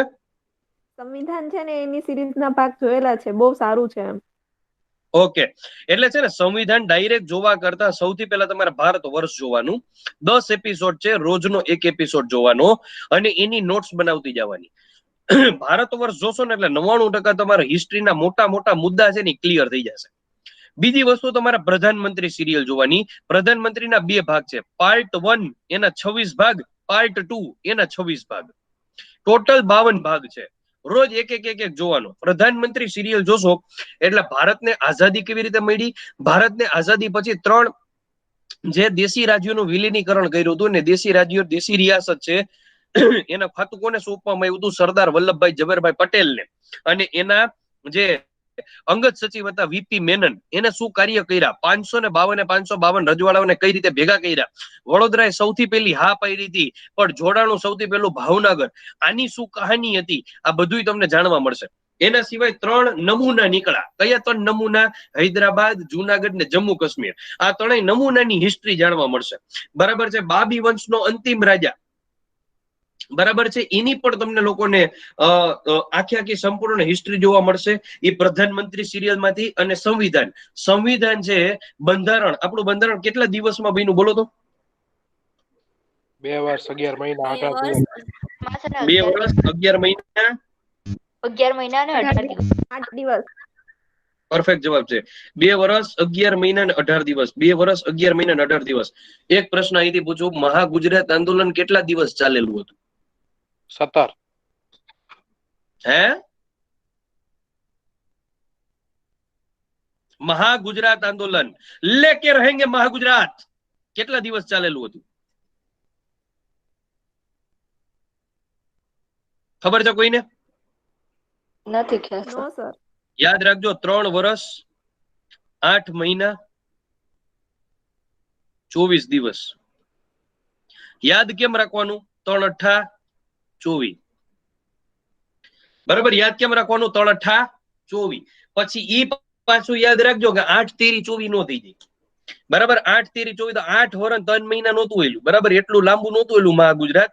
બરાબર? 3 વર્ષ 8 મહિના 24 દિવસ હાલેલું હતું. 3 અઠ્ઠા 24. આ રીતે તમારે લોકો યાદ રાખી લેવાનું. આ ચાલ્યું હતું મહાગુજરાત. આ આપણે વાત કરી વૈદિક સંસ્કૃતિની. વૈદિક સંસ્કૃતિ આપણે આવી રીતે સમજવાના છીએ. ત્યાર પછીનો અતિ મહત્વનો મુદ્દો આવે એટલે કે આવે મૌર્ય વંશ. કયો વંશ આવે? મૌર્ય વંશ. ઓકે, મૌર્ય વંશના સ્થાપક રાજા કોણ હતા? ચંદ્રગુપ્ત મૌર્ય. ચંદ્રગુપ્ત મૌર્યના છોકરાનું નામ શું? સમ્રાટ અશોક. બિંદુસાર. બિંબિસાર. બિંબિસાર નહીં, જો બિંબિસાર હર્યક વંશમાં આવશે. યાદ રાખજો, બિંબિસાર હર્યક વંશમાં આવશે અને બિંદુસાર મૌર્ય વંશનો રાજા આવશે. મોટા ભાગના લોકો અમુક 2-3 જણા બિંબિસાર બોલ્યા, એ ખોટો જવાબ છે. બરાબર? યાદ રાખજો, બિંબિસાર નહીં, બિંદુસાર. બિંદુસાર ચંદ્રગુપ્ત મૌર્યનો પુત્ર હતો, યાદ રાખવાનું રહેશે. અને બિંદુસારનો પુત્ર એટલે અશોક. આ 3 રાજાઓ વિશે સમજવાનું રહે મૌર્ય વંશની અંદર. એના સિવાય એના 3 ગુજરાતના સુબા કયા હતા? પુષ્યગુપ્ત વૈશ્ય છે, તુષાસ્પ છે, જેને સુદર્શન તળાવ બનાવ્યું. અશોકનો શિલાલેખ આવેલો છે આપણા જુનાગઢની અંદર. અશોકનો શિલાલેખ જુનાગઢમાં છે, એની બાજુમાં કુંડ કયો છે? દામોદર દામોદર કુંડ. કોણ નાવા દામોદર જતું? કોણ નાવા જતું? નરસિંહ મહેતા. નાવા જતા ત્યારે શું ગાતા? પ્રભાતિયા. ખોટું. નાવા જાતા ત્યારે શું ગાતા? હુંડી. નહીં. હુંડી ક્યાંથી ગાતા હોય? હુંડી એક જ વાર ગઈ છે. યાદ રાખજો, નરસિંહ મહેતા જયારે નાવા જતા ત્યારે રામગરી ગાતા અને નાઈને પાછા ફરતા ત્યારે પ્રભાતિયા ગાતા. પ્રભાતિયા. બરાબર. રામગરી યાદ રાખવાનું. કેવી રીતે યાદ રાખવાનું? નરસિંહ મહેતા નાવા જતા હોય તો પેલા પોતાની સાથે કઈક ને કઈક વસ્તુ તો લઈ જતા હોય કે નહીં? સાબુ છે, શેમ્પુ છે, ટુવાલ છે, ધોતિયું છે, આવી બધી વસ્તુ લઈ જતા હોય એટલે એને શું કહેવાય? સામગ્રી. સામગ્રી ઉપરથી યાદ રાખવાનું રામગરી. હું લઈ જતા? રામગરી. સામગ્રી લઈ જતા ને રામગરી ગાતા. પાછા ફરતા ત્યારે હવાર પડી ગયું હોય એટલે પ્રભાતિયા ગાતા. આમ યાદ રાખી લેવાય, રામગરી અને પ્રભાતિયા. બીજી એક મહત્વની વસ્તુ કે આપણો જે ભવનાથનો મેળો થાય, જુનાગઢનો મેળો થાય, મિની કુંભ મેળો થાય, ઈ પૂરો કયા કુંડમાં નાયા પછી થાય? મૃગી કુંડ. મૃગી કુંડ. પરફેક્ટ જવાબ છે. કયો જવાબ આવશે? મૃગી કુંડ. મૃગી કુંડમાં નાયા પછી છે એ સંપૂર્ણ પૂરો થતો હોય છે. આ ખાસ યાદ રાખવાનું. તો મૌર્ય વંશ વિશે આપણે સમજશું, ચાણક્ય વિશે આપણે સમજશું. બરાબર. ચાણક્ય લખ્યું અર્થશાસ્ત્ર. ચાણક્યનું સાચું નામ શું હતું ભાઈ? કૌટિલ્ય. વિષ્ણુગુપ્ત. વિષ્ણુગુપ્ત સાચું નામ હતું. કૌટિલ્ય તો એને આપણે કહેતા. સાચું નામ શું હતું? તો યાદ રાખજો, સાચું નામ ભાઈનું હતું વિષ્ણુગુપ્ત. બરાબર છે. ચાણક. અને ઈ ચાણક્ય જે છે એને જયારે જૈનમાં ચાણક્ય ત્યારે એના મોઢાની અંદર એક દાંત હતો એવું માનવામાં આવે છે. બરાબર. આ પણ તમારે લોકોએ ખાસ યાદ રાખવાનું. બીજી એક ખાસ મહત્વની વસ્તુ, મૌર્ય વંશ પૂરો કરશું એટલે આપણે સમજશું ગુપ્ત વંશ. ગુપ્ત વંશના સ્થાપક રાજા કોણ પાર્ટી? શ્રીગુપ્ત. શ્રીગુપ્ત નો છોકરો કોણ? ચંદ્રગુપ્ત. ઘટોત્કચ. યાદ રાખજો, શ્રીગુપ્ત નો છોકરો કોણ? ઘટોત્કચ. આ ઘટોત્કચ છે ને ભીમ અને હિડિંબાનો પુત્ર હતો, પણ ઈ નહીં હો, આ અવળો જ, આ શ્રીગુપ્ત નો છોકરો. બરાબર છે. ચંદ્રગુપ્ત આપણે શ્રીગુપ્ત, એનો છોકરો ઘટોત્કચ, એનો છોકરો ચંદ્રગુપ્ત પ્રથમ, એનો છોકરો સમુદ્રગુપ્ત, એના પાછા બે છોકરા રામગુપ્ત ને દેવગુપ્ત. દેવગુપ્ત એટલે જ ચંદ્રગુપ્ત બીજો, એટલે જ સકારી, એટલે જ શાસંક, એટલે જ વિષ્ણુગુપ્ત. એનો છોકરો એટલે કુમારગુપ્ત, એનો છોકરો એટલે સ્કંદગુપ્ત, એનો છોકરો એટલે પુરુગુપ્ત. આ બધા વિશે આપણે સમજવાનું થાય. અને ગુપ્ત વંશ એટલે યાદ રાખજો ભારતનો સુવર્ણ યુગ. બરાબર છે. તો આ બધા જ રાજાઓ વિશે આપણે ડિટેલમાં સમજવાનું થાય, ગુપ્ત વંશના રાજાઓ વિશે. તો ઇતિહાસ એટલે શું? વૈદિક સંસ્કૃતિ, મૌર્ય વંશ. એક વચ્ચે અતિ મહત્વનો ટોપિક ભૂલાઈ ગયો યાર. મૌર્ય પેલા સિંધુ ખીણની સંસ્કૃતિ. સિંધુ ખીણ તો રહી ગયું. સર તમે પેલા ચાણક્ય નું શું કીધું? દાંતનું? ચાણક્ય જયારે જૈનમાં ને ત્યારે એના મોઢાની અંદર એક દાંત હતો, અને એના મોઢાની અંદર એક દાંત હતો. એ હું તમને મૌર્ય વંશમાં આખી સ્ટોરી કહીશ. અત્યારે કહીશ તો અડધી કલાક એમ જ પતી જાય. પછી એના પપ્પાએ પડાવી નાખ્યો હતો. એમ પપ્પાએ ઢીકો માર્યો ફેરવીને, તોડ નાખ્યો દાંત. બરાબર. એની આખી સ્ટોરી હું તમને લોકોને કહીશ. આ સિંધુ ખીણની સંસ્કૃતિ રહી ગઈ ભાઈ. સિંધુ ખીણની સંસ્કૃતિ આપણને લોકોને ખબર હોવી જોઈએ. સિંધુ ખીણની સંસ્કૃતિ જે છે સૌથી વધારે નગર સરસ્વતી નદીના કિનારે મળી આવેલા છે. આપણા ગુજરાતની અંદર ઘણા બધા લોથલ છે, ધોળાવીરા છે, કાલીબંગાન છે, બરાબર છે, ઘણા બધા નગરો છે એ આપણને મળી આવેલા છે ભારતમાંથી. હડપ્પા અને મોહેંજો-દડો બંને અત્યારે હાલમાં ક્યાં છે? પાકિસ્તાનની અંદર છે. તો આ બધા નગરો વિશે આપણે સમજશું, નગરોની યોજના વિશે સમજશું. અને અત્યારે નગરો સૌથી મોટા કયા છે? ભારતને આઝાદી સમયે સૌથી પહેલું નગર કયું મળી આવેલું હતું? અને અત્યારે આખા હડપ્પીય સંસ્કૃતિનું સૌથી મોટું નગર કયું છે? એના વિશે આપણે સમજશું. પછી મૌર્ય વંશ વિશે સમજશું, પછી ગુપ્ત વંશ વિશે સમજશું. પછી આપણે ગુજરાતમાં થોડાક આવી જશું. ગુજરાતની અંદર આપણે સમજશું મૈત્રક વંશ વિશે. મૈત્રક વંશ આપણે લોકોએ વાત કરી કે સેનાપતિ ભટ્ટાર છે એને સ્થાપના કરેલી હતી. વલ્ભીની સ્થાપના તેના સમયની અંદર થયેલી હતી મૈત્રક વંશ દરમિયાન. મૈત્રક વંશની અંદર 7 શિલાદિત્ય રાજા થઈ ગયા. શિલાદિત્ય પહેલો, શિલાદિત્ય બીજો, શિલાદિત્ય ત્રીજો, શિલાદિત્ય 7માં આવ્યો ત્યારે વલ્ભીનો પણ નાશ થયો અને મૈત્રક વંશનો પણ નાશ કરવામાં આવેલો હતો. ત્યાર પછી આપણે સમજશું ચાવડા વંશ વિશે. ચાવડા વંશ જયશિખરી ચાવડા છે એનો પુત્ર છે વનરાજ ચાવડો છે. આ વનરાજ ચાવડો છે મિત્રો, વિચાર કરો, તમારા ને મારા પપ્પા રિટાયર ક્યારે થાય? 60 વર્ષે. બરાબર છે. તમારા મારા પપ્પા રિટાયર ક્યારે થાય? 60 વર્ષે. વનરાજ ચાવડો 60 વર્ષની ઉંમરે તો ગાદી ઉપર આવ્યો. વિચાર કરી લ્યો કેવું ડેડિકેશન કહેવાય. બરાબર, 60 વર્ષની ઉંમરે તો બાપુ ગાદી ઉપર આવ્યા હતા. 60 વર્ષની ઉંમરે વનરાજ ચાવડો ગાદી આવ્યો. અને યાદ રાખજો 50 વર્ષ શાસન કર્યું. વિચાર તો કરો, 50 વર્ષ શાસન કર્યું. બાપુ 110 વર્ષે મર્યા.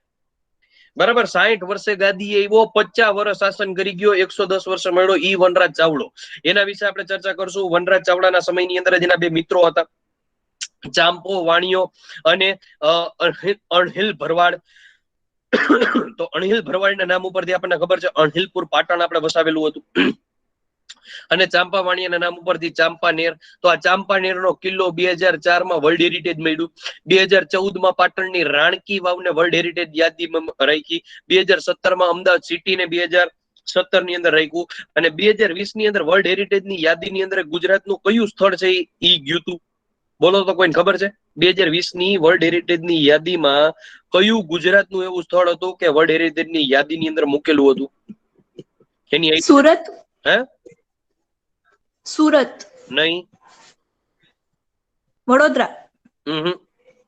યાદ રાખો, ધોળાવીરા. ધોળાવીરા છે ને, ધોળાવીરા એને આપણે લોકોએ મૂકેલું હતું મોદી સાહેબે કે આને વર્લ્ડ હેરિટેજ ની યાદીમાં મૂકો, પણ એનો નોમિનેશન થયું નથી. બરાબર, નોમિનેશન થયું નથી. એટલે અત્યારે આપણે ગુજરાતમાં 3 જ સ્થળે 2004 ચાંપાનેરનો કિલ્લો, 2014 પાટણની રાણકી વાવ, 2017 અમદાવાદ સિટી. અમદાવાદ સિટી નું નામ છે ને કર્ણાવતી કરવાનું વિચારતા હતા બધે, પણ થાય નહીં. બરાબર, શું કામ ન થાય? કારણ કે જો કર્ણાવતી નગર કરી નાખે, બરાબર, તો અમદાવાદ છે ને એનો વર્લ્ડ હેરિટેજ નો દરજ્જો છે ને વયો જાય. એટલા માટે આટલી માથાકૂટ પછી એક તો નગર આપણું આવ્યું હોય વર્લ્ડ હેરિટેજમાં, અને હવે આપણે નામ બદલાવાની વાતો કરીએ તો ભેગું થાય નહીં. એટલા માટે નામ હમણાં તો બદલે જ નહીં, શક્ય નથી. મૈત્ર, હા સર, એમાં નામથી શું ફેર પડે? કારણ કે છે ને વર્લ્ડ હેરિટેજ ની યાદીની અંદર અમદાવાદ ને હેરિટેજ રાખ્યું છે, કર્ણાવતી ને નહીં. એટલા માટે કર્ણાવતી નગર કરવામાં આવે ને તો કર્ણાવતીની પ્રોસિજર આખી પહેલેથી કરવી પડે. એટલા પણ સર, અંદર તો બધું ઈ જ છે ને, તો એમાં નામથી શું ફેર પડે? ઓકે, ઈ વર્લ્ડ હેરિટેજ નો નિયમ છે, એટલા માટે નો ચાલે. મૈત્રક, ચાવડા, પછી આપણે વાત કરશું સોલંકી. સોલંકી, મૂળરાજ સોલંકી, ચાવડા વંશના અંતિમ રાજા ને એના મામા સામંતસિંહ નું ગળું કાપી એને બાપુ પહોંચી ગયા મૂળરાજ સોલંકી. અને મૂળરાજ સોલંકી પછી કેટલા બધા મહત્વના રાજા, ભીમદેવ પહેલો છે, એના સિવાય આપણો સિદ્ધરાજ જયસિંહ છે, કુમારપાળ છે, આ બધા વિશે ફૂલ ડિટેલમાં સમજવું પડે. બરાબર છે. અને યાદ રાખજો, આ સોલંકી વંશ એટલે ગુજરાતનો સુવર્ણ યુગ. સિદ્ધરાજ જયસિંહ મમ્મી નામ શું? મિનળ દેવી. મયલણા દેવી. મયલણા દેવી, મિનળ દેવી નામ પડેલું હતું. રાજમાતા મિનળ દેવી ક્યાંના હતા મેડમ? કર્ણાટક. કર્ણાટકના હતા. Very good. ઓકે, હા, આપણે જે તમને ખબર છે ગિરનારના 3000 પગથિયા ચડો એટલે દેરાસર આવે, બરાબર છે? ઈ કોણે બનાવેલું છે? કુમારપાળ. નહીં, સિદ્ધરાજ. નહીં.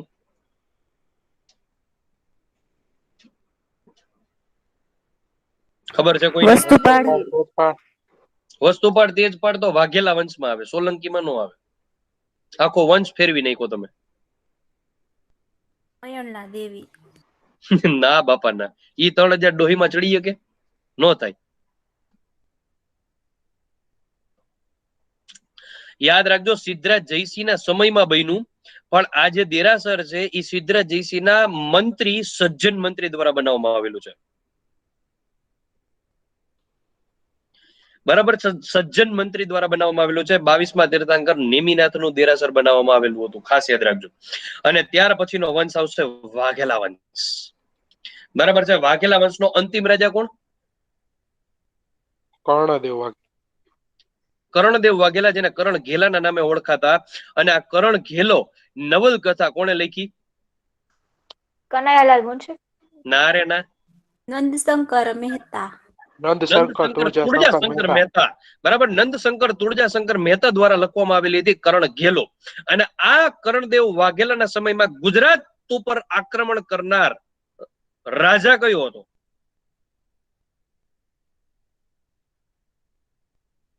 રણવીર સિંહ, અલાઉદ્દીન. અલાઉદ્દીન ખિલજી. બરાબર છે, અલાઉદ્દીન ખિલજી, રણવીર સિંહ. યાદ રાખજો, અલાઉદ્દીન ખિલજીના બે સુબા આવ્યા હતા. અલાઉદ્દીન ખિલજીના બે સુબા આવ્યા હતા. કોણ આવ્યા હતા? નુસરત ખાન અને ઉલુગ ખાન. અને આ નુસરત ખાન અને ઉલુગ ખાન આવ્યા હતા. ત્યાર પછી બીજા બે સુબા આવ્યા જેનું નામ હતું જહીમ અને પંચમ. બરાબર છે. અને એના સમયમાં કર્ણદેવ વાઘેલા છે એને મોતને ઘાટ ઉતારવામાં આવેલો હતો. અને આ કર્ણદેવ વાઘેલા છે એ મૃત્યુ પામે છે એટલે આપણો પ્રાચીન ગુજરાતનો ઇતિહાસ છે એ પૂરો થશે. આ પ્રાચીન ગુજરાતના ઇતિહાસમાં કોઈને કઈ ડાઉટ છે ભાઈ? ના સર. ના સર. બે જણા બોલ્યા, બાકીના બધા હુઈ ગયા કે હું? ના સર. ના સર, સમજાઈ ગયું બધું. ના જાગો સર, ગ્રાહક જાગો, સમજાઈ ગયું સર. તો વાંધો નહીં. જૈન હવે ધર્મ અને આપણું બૌદ્ધ ધર્મ તો ઇન્ડિયન હિસ્ટ્રીમાં આવશે ને? હે? જૈન ધર્મ અને બૌદ્ધ ધર્મ ઇન્ડિયન હિસ્ટ્રીમાં આવશે ને? એ જૈન ધર્મ બૌદ્ધ ધર્મ છે ને એ હું અહીંયા જ લઈ લઈશ મૌર્ય ભેગા. શું કામ? કારણ કે અશોક છે એ બૌદ્ધ ધર્મ પાડતો અને ચંદ્રગુપ્ત મૌર્ય છે એ જૈન ધર્મ પાડતો, એટલે હું સાથે જ લઈ લઈશ.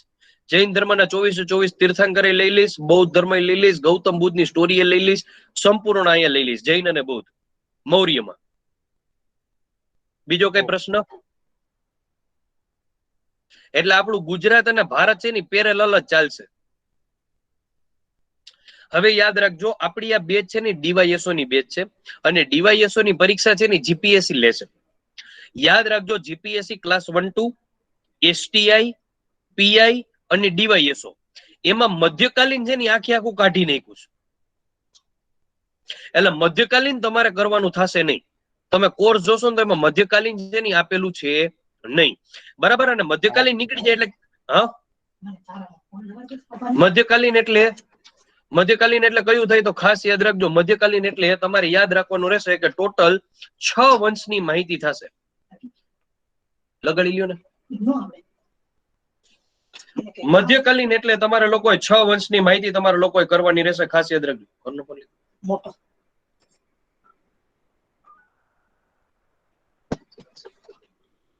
6 વંશની માહિતી થશે. કોઈને કઈ પ્રશ્ન હતો ભાઈ?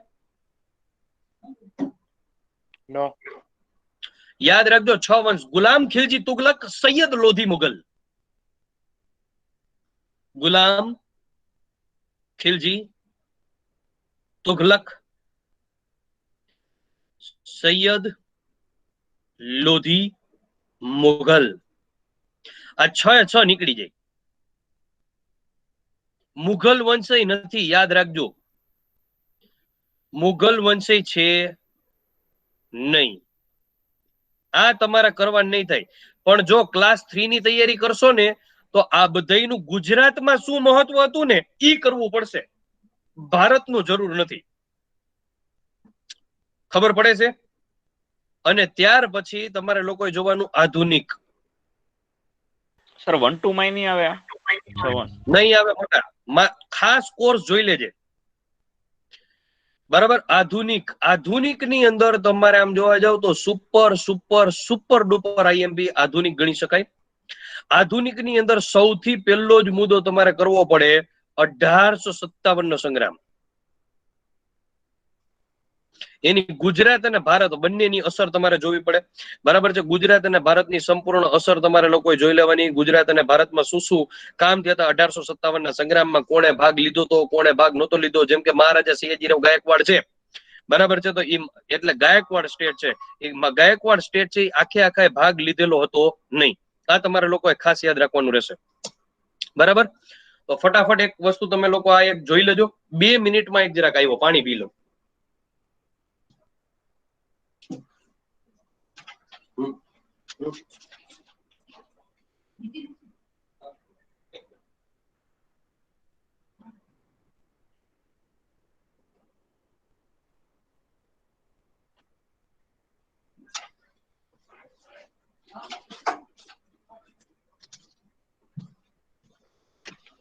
ચલો, હવે વાત કરી 1857 ના સંગ્રામની. 1857 નો સંગ્રામ મિત્રો, 1857 ના સંગ્રામનું નેતૃત્વ કોણે લીધું હતું બોલો જોઈએ?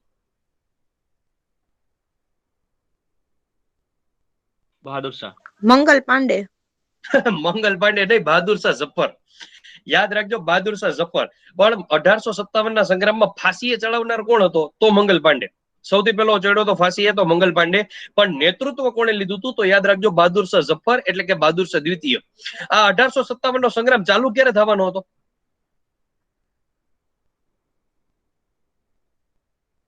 30 એપ્રિલ 31મી મે.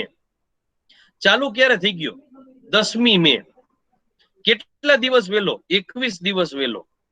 બરાબર છે. 10મી મે સુધી તો બાપુ કોઈ એના અધ્યક્ષ હતા જ નહીં. 10મી મે સુધી તો કોઈએ પણ યાદ રાખવાનું રહેશે કે એક પણ લોકો દ્વારા આની આગેવાની લેવામાં આવેલી નહોતી. 10મી તારીખે ચાલુ થઈ ગયું છતાં પણ 11મી તારીખે બહાદુર શાહ ઝફરને એની પત્ની જિન્નત મહલના કહેવાથી નેતૃત્વ લીધું. 11મી તારીખે. અને નેતૃત્વ નહીં, ઉલટું દિલ્હીમાં મોટી મોટી કરી નાખી. દિલ્હીમાં મોટી મોટી એવું કરી કે આ કબર ખોદાવી, પોતાની કબર ખોદાવીને કીધું કે 1857 ના સંગ્રામમાં જો હું મરી જાઉં ને તો મને આ જ કબરમાં દફનાવજો. બરાબર છે ને? હું ખાલી માત્ર ને માત્ર ભાગ નહીં લઉં, આની આગેવાની પણ લઈશ. પણ લોચો એ થયો કે એક દિવસ મોડો જોઈન થયો. બીજી મહત્વની વસ્તુ, નેતૃત્વ લીધું. અને નેતૃત્વ એવા વ્યક્તિ લીધું બહાદુર શાહ ઝફરે, જેની ઉંમર હતી 80 વર્ષ. ડોહા બાપા હતા. હવે 80 વર્ષનો માણા નેતૃત્વ લે તો એ હું એની સેનાને ગાઈડ કરી શકવાનો? તંબુરો. એટલા માટે 12મી તારીખે તો બાપુની ધરપકડ કરી લેવામાં આવી. બરાબર છે. હવે આ પ્રશ્ન કેબીસી માં પૂછાણો તો 50 લાખ રૂપિયાનો, કે 1857 ના સંગ્રામ દરમિયાન બહાદુર શાહ ઝફર ની ધરપકડ દિલ્હીમાં ક્યાંથી થયેલી હતી? બોલો જોઈ. હુમાયુના મકબરામાંથી. પરફેક્ટ જવાબ છે હુમાયુના મકબરા પાસેથી થયેલી હતી. અને હુમાયુનો મકબરો છે ઈ કોણે બનાવેલો છે?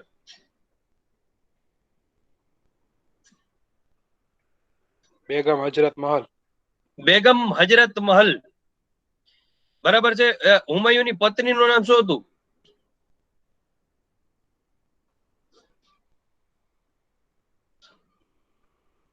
હુમાયુની પત્નીનું નામ શું હતું?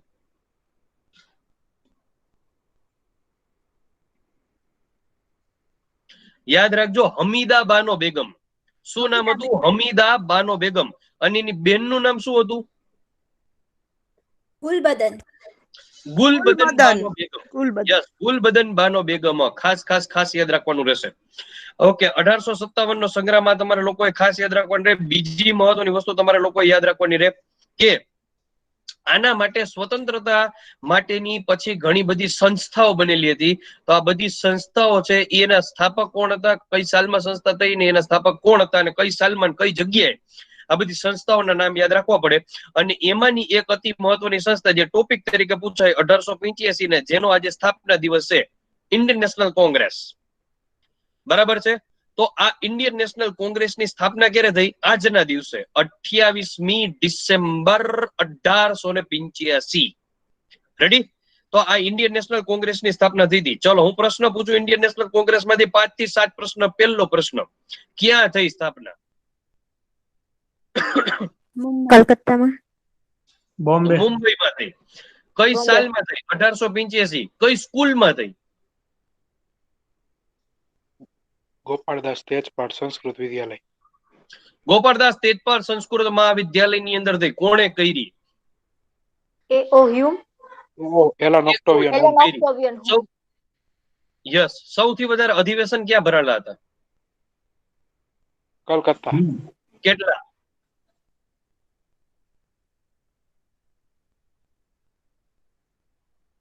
કેટલા અધિવેશન? યાદ રાખજો, કલકત્તામાં 10 અધિવેશન ભરાયેલા હતા. કેટલા? 10. ગુજરાતમાં કેટલા ભરાણા? 4. ક્યાં ક્યાં? 2 અમદાવાદ ને 2 સુરત. સાલ બોલો, સાલ. 1902 અમદાવાદ. 1907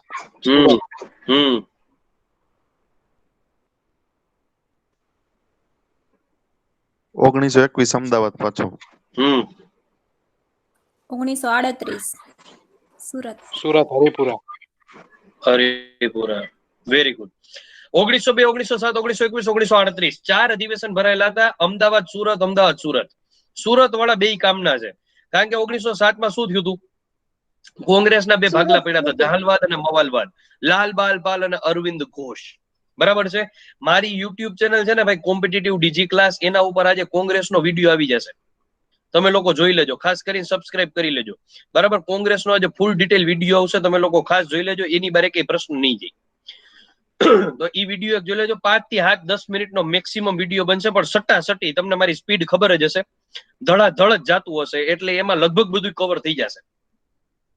બીજી એક મહત્વની વસ્તુ કે આ સુરતનું હરિપુરા અધિવેશન આપણા માટે ખૂબ જ કામનું છે. શું કામ કામનું ભાઈ? કારણ કે એના અધ્યક્ષ હતા સુભાષચંદ્ર બોઝ. સુભાષચંદ્ર બોઝ. અને આ સુભાષચંદ્ર બોઝ છે એને 1939 ની અંદર કોંગ્રેસે છોડી દીધું. શું કામ છોડ્યું ખબર છે કોઈને? ગાંધીજીના કારણે. ગાંધીજીના કારણે. અને 1939 ની એક મહત્વની ઘટના કઈ? બીજું વિશ્વયુદ્ધ. સેકન્ડ વર્લ્ડ વોર સ્ટાર્ટ થયું. ઓકે. અને 1939 માં કોંગ્રેસ છોડી દીધું તો એક બીજી પાર્ટીની સ્થાપના કરી. પાર્ટી કઈ? મુસ્લિમ મુસ્લિમ લીગ. ભાઈ સુભાષચંદ્ર બોઝ. રંગૂનમાં સ્થાપના કરી. આઝાદ હિન્દ ફોજ સર. નહીં. સ્વરાજ પક્ષ. નહીં. Forward block. ફોરવર્ડ બ્લોક પાર્ટીની સ્થાપના કરી. કેની સ્થાપના કરી? ફોરવર્ડ બ્લોક પાર્ટીની સ્થાપના કરી. અને જે કોક છોકરી બોલી આઝાદ હિન્દ ફોજ, એને હું કહી દઉં, આઝાદ હિન્દ ફોજની સ્થાપના તો કોણે કરી હતી ભાઈ? કોઈને ખબર છે? મદન મોહન માલવિયા. નહીં. બારિન્દ્ર ઘોષ. નહીં. આઝાદ હિન્દ ફોજની સ્થાપના કોણે કરી?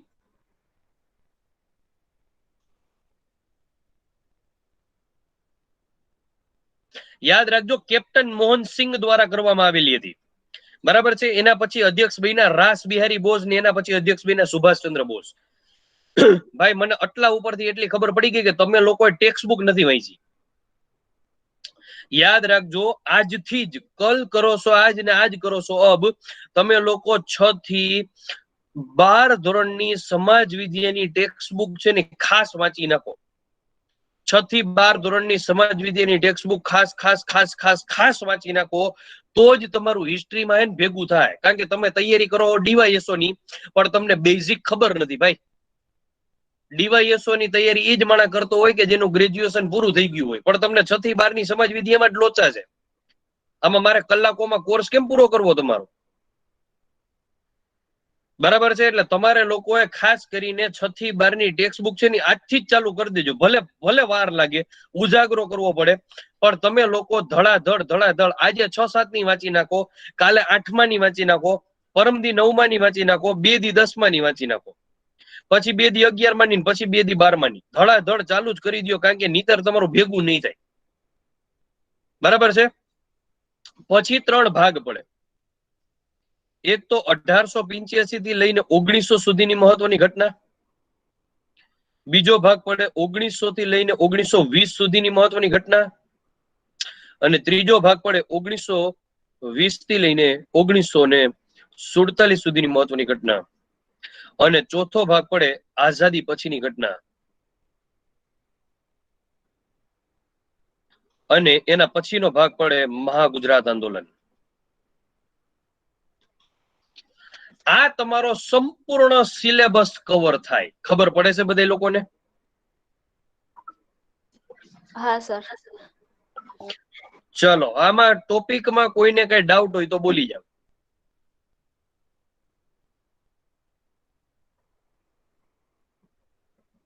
નો સર, નો ડાઉટ. ઓકે, તો ચલો 10 મિનિટ આપણે પ્રશ્નોત્તરી કરીએ, પછી આપણે આજના ટોપિકની શરૂઆત કરી દઈએ. બરાબર છે. તો ખાસ કરીને આજના આપણા ટોપિકની શરૂઆત કરતા પહેલા 10 મિનિટની એક તમારી સાથે પ્રશ્નોત્તરી કરી લઈએ, એટલે મને ખબર પડી જાય કે તમારું લેવલ કેટલું છે અને મારે તમને કેટલું ડીપમાં ભણાવવાનું છે. બરાબર. તો ખાસ કરીને 10 મિનિટની એક પ્રશ્નોત્તરી કરી લઈએ. ઓકે, ચલો સ્ટાર્ટ કરી દઈએ.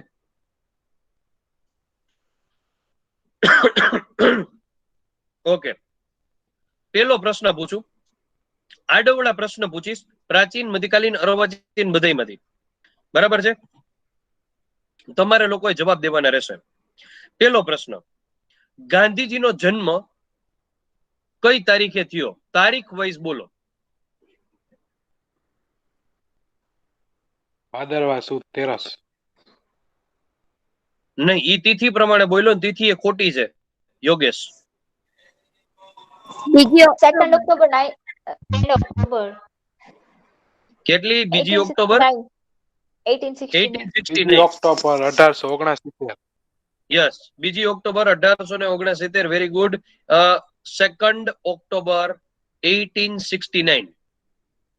બરાબર છે. અને આ જે બીજી ઓક્ટોબર છે એને કયા દિવસ તરીકે ઉજવાય છે? ગાંધી જયંતિ. આંતરરાષ્ટ્રીય અહિંસા દિવસ. પરફેક્ટ જવાબ છે. આંતરરાષ્ટ્રીય અહિંસા દિવસ તરીકે ઉજવાય છે. આ ખાસ યાદ રાખવાનું. અને આપણો યોગ્ય બોલ્યો તો ભાઈ કે તિથિ પ્રમાણે કઈ, તો તિથિ કઈ આવશે? 12 ભાદરવા સુદ 12. ખોટો. ભાદરવા વદ 12. જય માતાજી, ઠોકો ઈ કે ભાદરવા વદ 12. ખાસ યાદ રાખજો, ભાદરવા વદ 12. અને આ ભાદરવા વદ 12 ને કયા નામે ઓળખાય છે? રેટિયા 12. રેટિયા 12 તરીકે ઓળખાય છે. Very good. કસ્તુરબાનો હેપી બર્થડે ટુ યુ ક્યારે ભાઈ?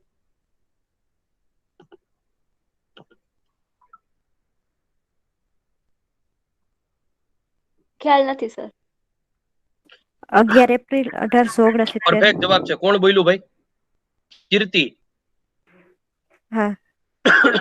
યાદ રાખજો, 11મી એપ્રિલ 1869. ગાંધી બાપુ કરતા કસ્તુરબા 6 મહિના મોટા હતા.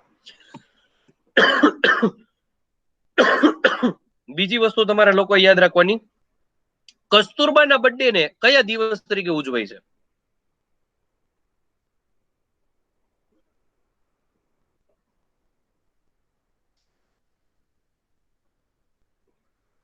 બોલો.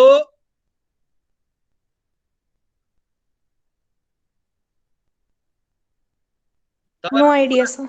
તમારા લોકોને એવું હોય તો કેમેરા ચાલુ કરી નાખો એટલે મને મોઢા દેખાય. પ્રશ્નોત્તરી કરી ત્યાં સુધી.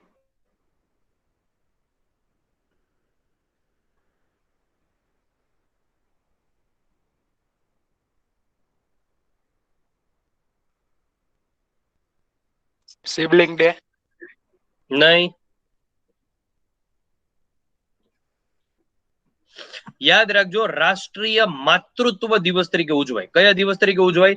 રાષ્ટ્રીય માતૃત્વ દિવસ તરીકે ઉજવવામાં આવે છે કસ્તુરબાના જન્મદિવસને. ઓકે, ગાંધી બાપુ ભારતમાં ક્યારે આવ્યા? 1915. તારીખ? 9 જાન્યુઆરી. 9 જાન્યુઆરી. 9 જાન્યુઆરી 1915. એ દિવસને કયા દિવસ તરીકે ઉજવાય? પ્રવાસી ભારતીય દિવસ. પ્રવાસી ભારતીય દિવસ. ભારતીય પ્રવાસી દિવસ. પ્રવાસી ભારતીય દિવસ ઉજવવાની શરૂઆત ક્યારથી થઈ?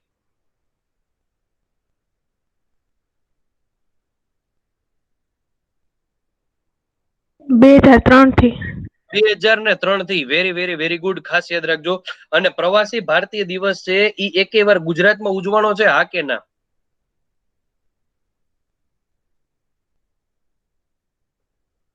હા, ગાંધીનગરમાં. હા સર. ગાંધીનગરમાં મહાત્મા મંદિર ખાતે 2015 ખાસ યાદ રાખવાનું રહેશે. એના સિવાય હજી એક અતિ મહત્વનો પ્રશ્ન પૂછું કે હડપ્પીય સંસ્કૃતિ, આખે આખો જે હડપ્પીય સંસ્કૃતિ છે એનો આકાર કેવો છે? ત્રિકોણાકાર. ત્રિકોણાકાર છે, એટલે કે ત્રિભુજાકાર છે. ઓકે, હજી એક મહત્વનો પ્રશ્ન કે સોલંકી વંશના કયા રાજા એવા હતા કે જેને શ્રાપ હતો કે એના ઘરે પુત્ર નહીં થાય? સિદ્ધરાજ જયસિંહ. સિદ્ધરાજ જયસિંહ. અને આ સિદ્ધરાજ જયસિંહ જે છે, આ સિદ્ધરાજ જયસિંહ ના મમ્મી ના મિનળ દેવી. તો મિનળ દેવી એક તળાવ બનાવેલું હતું, એ તળાવ કયું? મુનસર તળાવ. મલાવ તળાવ. ધોળકા તળાવ. મલ્લાવ તળાવ. ન્યાય જોવો હોય તો જો મલ્લાવ તળાવ, હા કે ના? અને આ મલ્લાવ તળાવ છે ક્યાં આવેલું છે? ધોળકા. ધોળકા. ધોળકા. ધોળકા ક્યાં? અમદાવાદ જિલ્લો. અમદાવાદ. લીંબડી અને પાસે. ધોળકા છે, ધોળકાના શું વખણાય?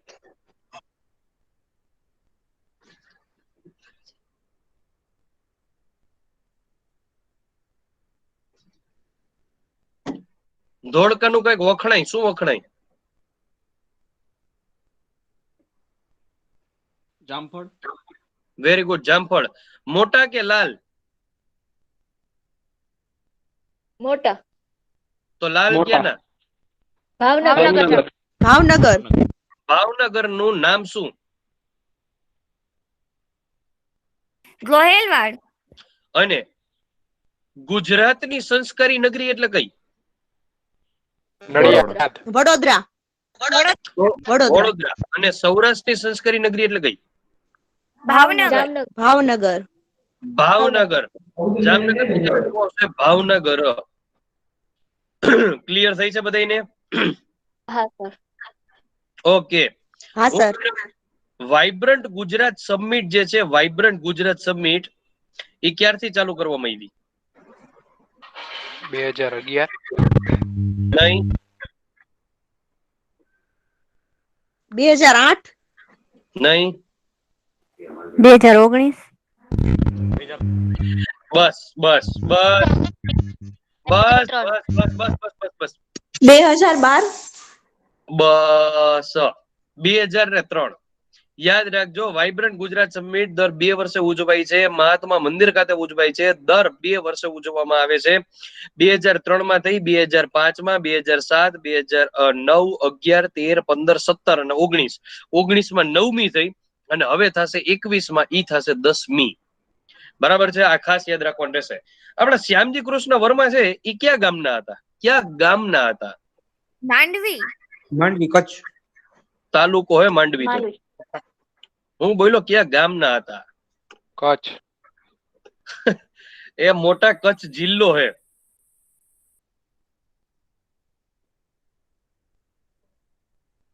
કચ્છ સાચું, માંડવી સાચું, પણ ગામડું કયું? માંડવી તાલુકો છે.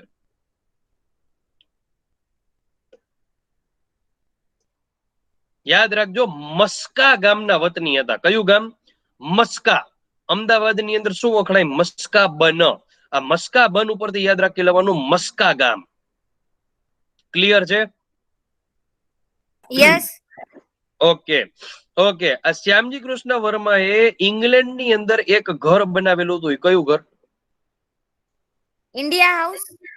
ઇન્ડિયા હાઉસ બનાવેલું હતું. Very good. સરદાર પટેલના પિતાનું નામ શું હતું? ઝવેરભાઈ. ઝવેરભાઈ પટેલ. ઝવેરભાઈ. આપણી વિધાનસભાનું નામ શું છે? વિઠ્ઠલભાઈ પટેલ વિધાન. Vithalbhai Patel Bhavan. Very good. Seat કેટલી છે વિધાનસભાની? 182. 182. 182. Very good. જલિયાવાલા બાગ હત્યાકાંડ ક્યારે થયો? 1919. 13 એપ્રિલ. 13મી એપ્રિલ. એપ્રિલ 13 1919. એપ્રિલ 1919. 13 એપ્રિલ 1919. એમાં એક વ્યક્તિ જીવતો રહી ગયો હતો અને એ વ્યક્તિએ બદલો લીધો. ઈ કોણ?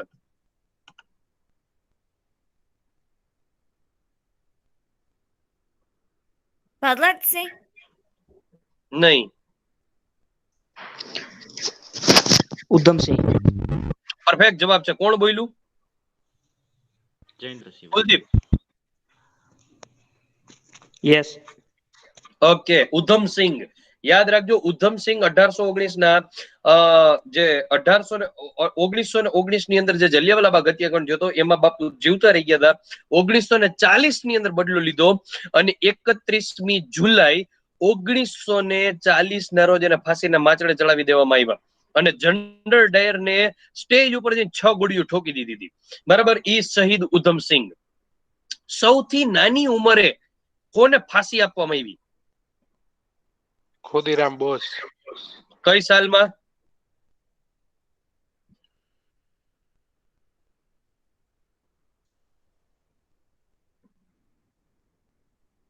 કઈ સાલમાં યોગેશ? 1928. નહીં, 1908માં. 1908માં ખુદીરામ બોઝ ને 14 વર્ષ અને 7 મહિનાની ઉંમરે ફાંસીના માચડે ચડાવી દેવામાં આવેલો હતો. ખાસ યાદ રાખજો. યોગેશ, તે ક્લાસ ક્યાં કર્યા છે?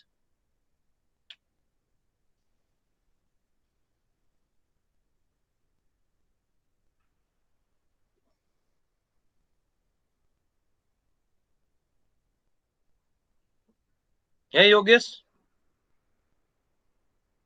વર્લ્ડ ઇન જાતે જ બોક્સ. તૈયારી વર્ડ ઇન બોક્સમાં વેરી ગુડ ભાઈ. તો તું મારી પાસે ભણ્યો રીઝનિંગ?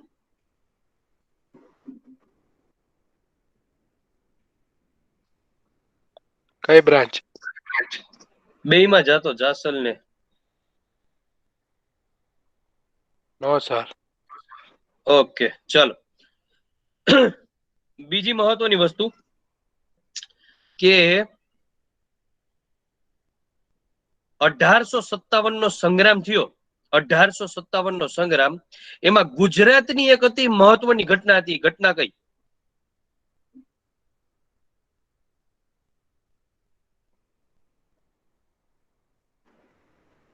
દ્વારકાવાળી. કદાચ યાદ હોય. મીઠાની સિંદૂર વાળું મીઠું.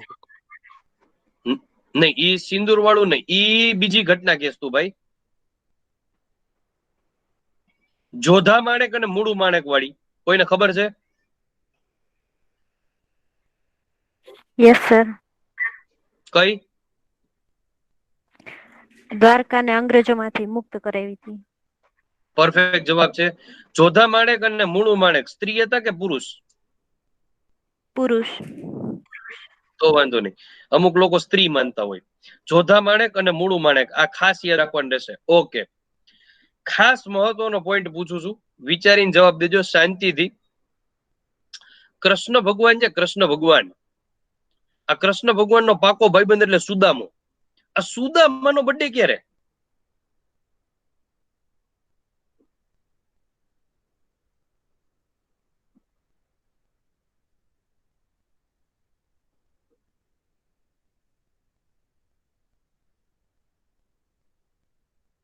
ખબર છે કોઈને? નો સર, નો આઈડિયા. યાદ રાખજો, સુદામાનો બર્થડે છે પોષ વદ 13. પોષ વદ 13. પોષ વદ 13 ના રોજ સુદામાનો બર્થડે છે. પોરબંદર ની અંદર સુદામાનું મંદિર આવેલું છે, અને ત્યાં જે કઈ પણ ખારવા કમ્યુનિટીના લોકો છે, જ્યારે પણ માછીમારી કરવા માટે જાય છે ત્યારે સુદામાના મંદિરના દર્શન કરે છે અને શ્રીફળ ચડાવે છે, અને ત્યાર પછી ઈ છે એ માછીમારો કરવા માટે જતા હોય છે. બીજી એક અતિ મહત્વની વસ્તુ કે જ્યારે પોષ વદ 13 આવે છે ત્યારે ઈ મંદિરની આજુબાજુ એક નાનકડા મેળાનું આયોજન પણ થતું હોય છે. આ તમારા લોકોએ ખાસ યાદ રાખવાનું રહેશે, પોષ વદ 13. ચલો, લગભગ હવે બધા લોકોને ક્લિયર થઈ ગયું હશે. સર, એ મેળાનું નામ શું? નહીં, ખાલી સુદામાને અહીંયા બાજુમાં જ મેળો ભરાય છે. મેળાનું કોઈ પર્ટિક્યુલર નામ નથી, જેમ કે માધવપુર છે કે ગોરસનો મેળો છે કે એવો કાર્તિકી પૂનમનો મેળો, એવો એકે પ્રકારનો મેળો નથી. નામ એકેય નથી. Okay sir.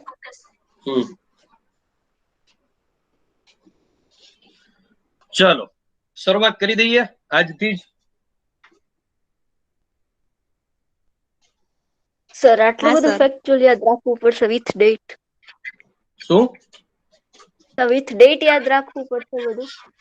હા ઓ ભાઈ, આટલું તો હજી કાંઈ નથી. હજી તો હિસ્ટ્રીમાં છબછબિયા કરવાનું ચાલુ કર્યા. હજી તો લખાવાનું કઈ ચાલુ નથી કર્યું. નથી આપણે બીજા કઈ રાજાના નામ ચાલુ કર્યા. ચોટી ગયા તમે લોકો? ના તો સર, ઓપ્શન ઉપરથી પછી ખ્યાલ આવી જાય. નો ખ્યાલ આવે મોટા. ના ના સર, હિસ્ટ્રી તો ફેવરિટ છે.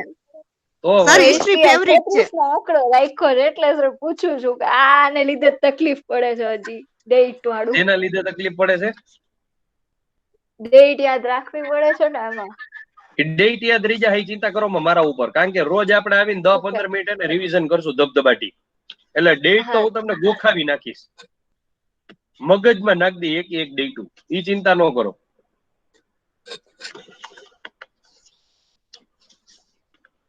ચલો લખીએ આજે. હા સર. ચાલો સર. હા સર. થાકી નથી ગયા ને ભાઈ? ના ના ના ના ના સર. ચલો ડન છે. સૌથી પહેલા તો મને એ પ્રશ્ન કયો કે આપણા જે યુગ છે, યુગ વિભાજન કરીએ તો યુગ છે એ કેટલા છે? 4. નામ બોલ. ઋગ્વેદ, યજુર્વેદ, અરે ભાઈ, વેદ નથી કેતો, સતયુગ, યુગ. દ્વાપર યુગ, ત્રેતાયુગ અને કળિયુગ. હા, સતયુગ, ત્રેતાયુગ, દ્વાપર યુગ અને કળિયુગ. બરાબર છે. રામ ભગવાન કયા યુગમાં થઈ ગયા? દ્વાપર યુગ. રામ ભગવાન કયા યુગમાં થઈ ગયા? દ્વાપર યુગ. યાદ રાખજો, ત્રેતા યુગ. ત્રેતા યુગમાં થઈ ગયા. કયા યુગમાં થયા? રામ ભગવાન ત્રેતા યુગમાં થઈ ગયા. બરાબર છે. કૃષ્ણ ભગવાન કયા યુગમાં થયા? તો જવાબ આવશે દ્વાપર યુગમાં. કયા ભગવાનનું મૃત્યુ? એટલે દ્વાપર યુગનો અંત અને કળિયુગની શરૂઆત. તો યાદ રાખજો, કૃષ્ણ ભગવાનનું મૃત્યુ એટલે દ્વાપરનો અંત અને કળિયુગની શરૂઆત. ક્લિયર છે? તો સૌથી પહેલા 4 યુગના નામ લખી નાખો. સતયુગ, ત્રેતાયુગ, દ્વાપર યુગ અને કળિયુગ.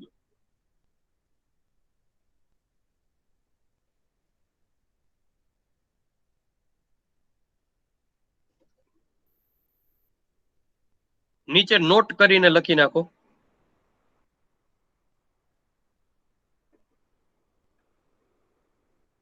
રામ ભગવાન ત્રેતા યુગમાં થઈ ગયા.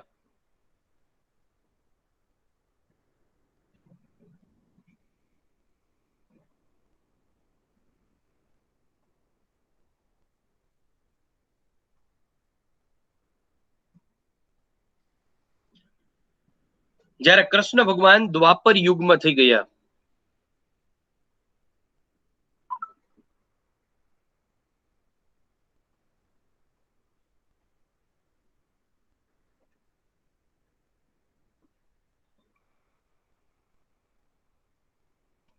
કૃષ્ણ ભગવાનનું મૃત્યુ એટલે દ્વાપરનો અંત અને કળિયુગની શરૂઆત.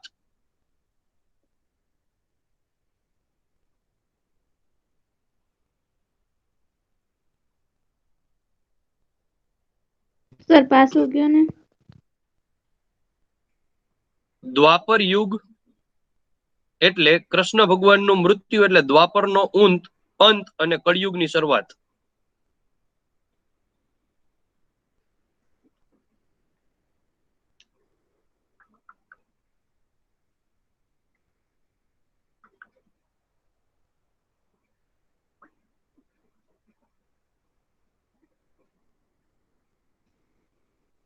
Done sir.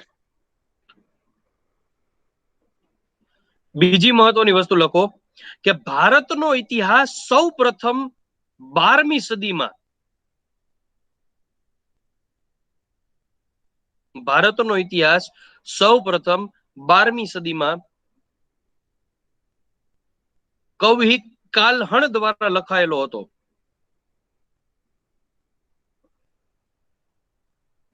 કવિ કાલહણ દ્વારા લખાયેલો હતો.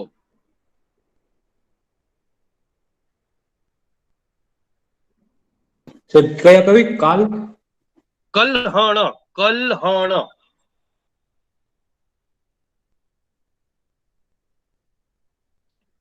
હું તમને લખું ઈ દેખાય કે નથી દેખાતું? જોવો જોઈએ લખું.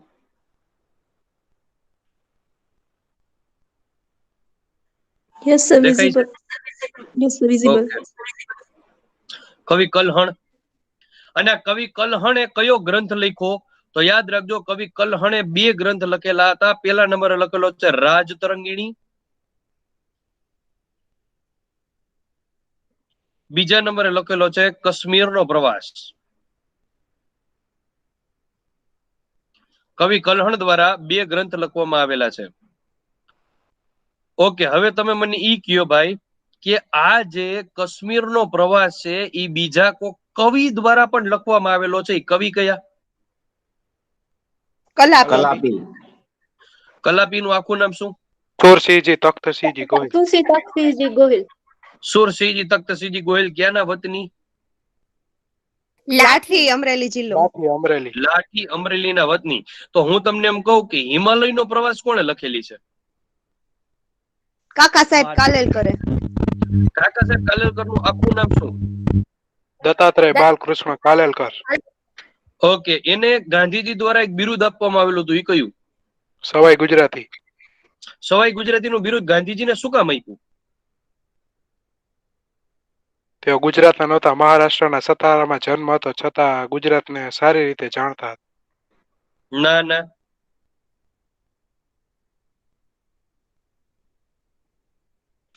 યાદ રાખજો, ગાંધી બાપુએ જયારે 1920 ની અંદર ગુજરાત વિદ્યાપીઠની સ્થાપના કરી, ખબર તમને? આ ગુજરાત વિદ્યાપીઠની સ્થાપના કરી તો ગાંધી બાપુએ જોડણીમાં ભૂલ કરી, આવી રીતે લખ્યું ગુજરાત. ગુજરાતમાં રસ્વા વાળું આવે એની બદલે દીર્ઘા વાળું કર્યું, ગુજરાત વિદ્યાપીઠનું. હવે ગાંધી બાપુએ જોડણીની ભૂલ કરી એટલે ગાંધી બાપુને એમ થયું કે બધા લોકો જોડણીની ભૂલ કરશે, એટલા માટે એને સાર્થ નામનો જોડણી કોષ તૈયાર કરવાનું ચાલુ કર્યું. સાર્થ નામનો જોડણી કોષ તૈયાર કરવાનું ચાલુ કર્યું અને એના અધ્યક્ષ કોણ હતા તો કાકા સાહેબ કાલેલકર. એ મરાઠી વ્યક્તિ હોવા છતાં, સતારા ગામના વ્યક્તિ હોવા છતાં પણ એને ગુજરાતી ભાષાનો આખો જોડણીનો ગ્રંથ તૈયાર કરી નાખ્યો. એટલા માટે એને સવાઈ ગુજરાતીનું બિરુદ ગાંધીજી દ્વારા આપવામાં આવેલું હતું. ક્લિયર છે? હા સર. રેડી? બધા જવાબ દેતા રહેજો ભાઈ. Yes sir. ચાલો ડન છે.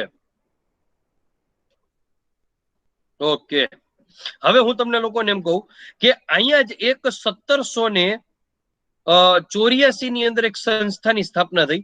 યાદ રાખજો, 1784 ની અંદર, જેનું નામ હતું royal asiatic society of Bengal. Royal asiatic society of Bangal અથવા બેંગાલ.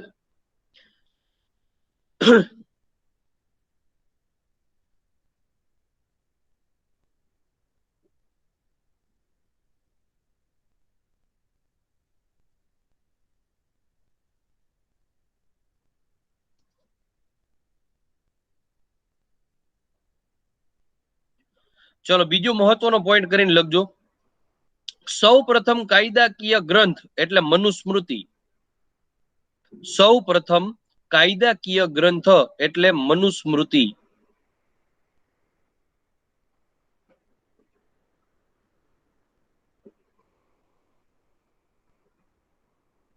ઓકે, આ મનુસ્મૃતિ છે, આ મનુસ્મૃતિને અંગ્રેજીમાં કોણે લખ્યો હતો ખબર છે કોઈને?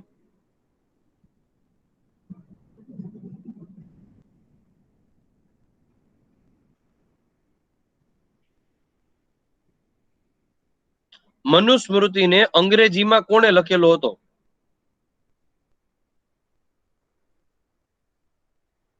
ખબર છે?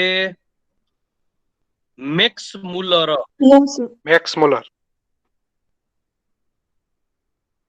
ઓકે, આ જે મનુસ્મૃતિ છે એને રોડ વચારે કોણે સળગાવેલો હતો? બાબા સાહેબ આંબેડકર. બાબા સાહેબ આંબેડકર. ખાસ યાદ રાખજો.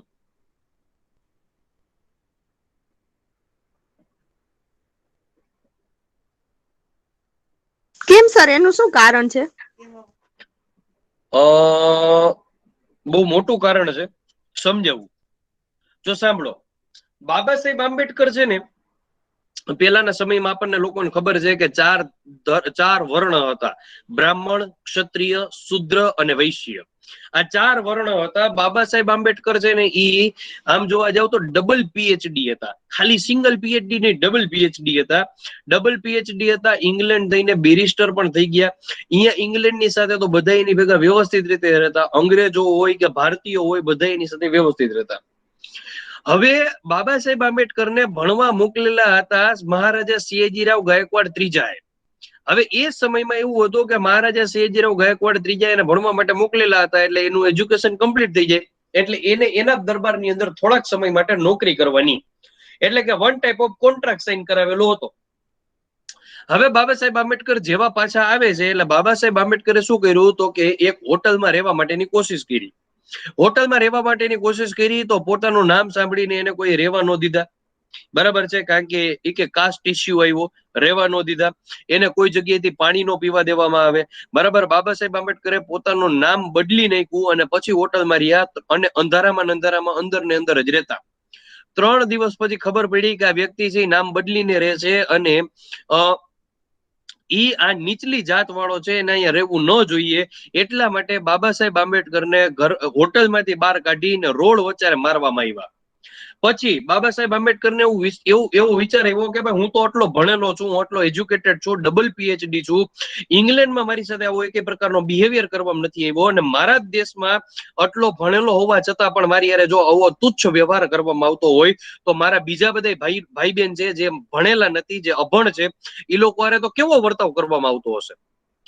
એટલા માટે પછી બાબા સાહેબ આંબેડકર મહારાજા સયાજીરાવ ગાયકવાડના દરબારમાં ત્રીજામાં રહ્યા, સાથે રહ્યા.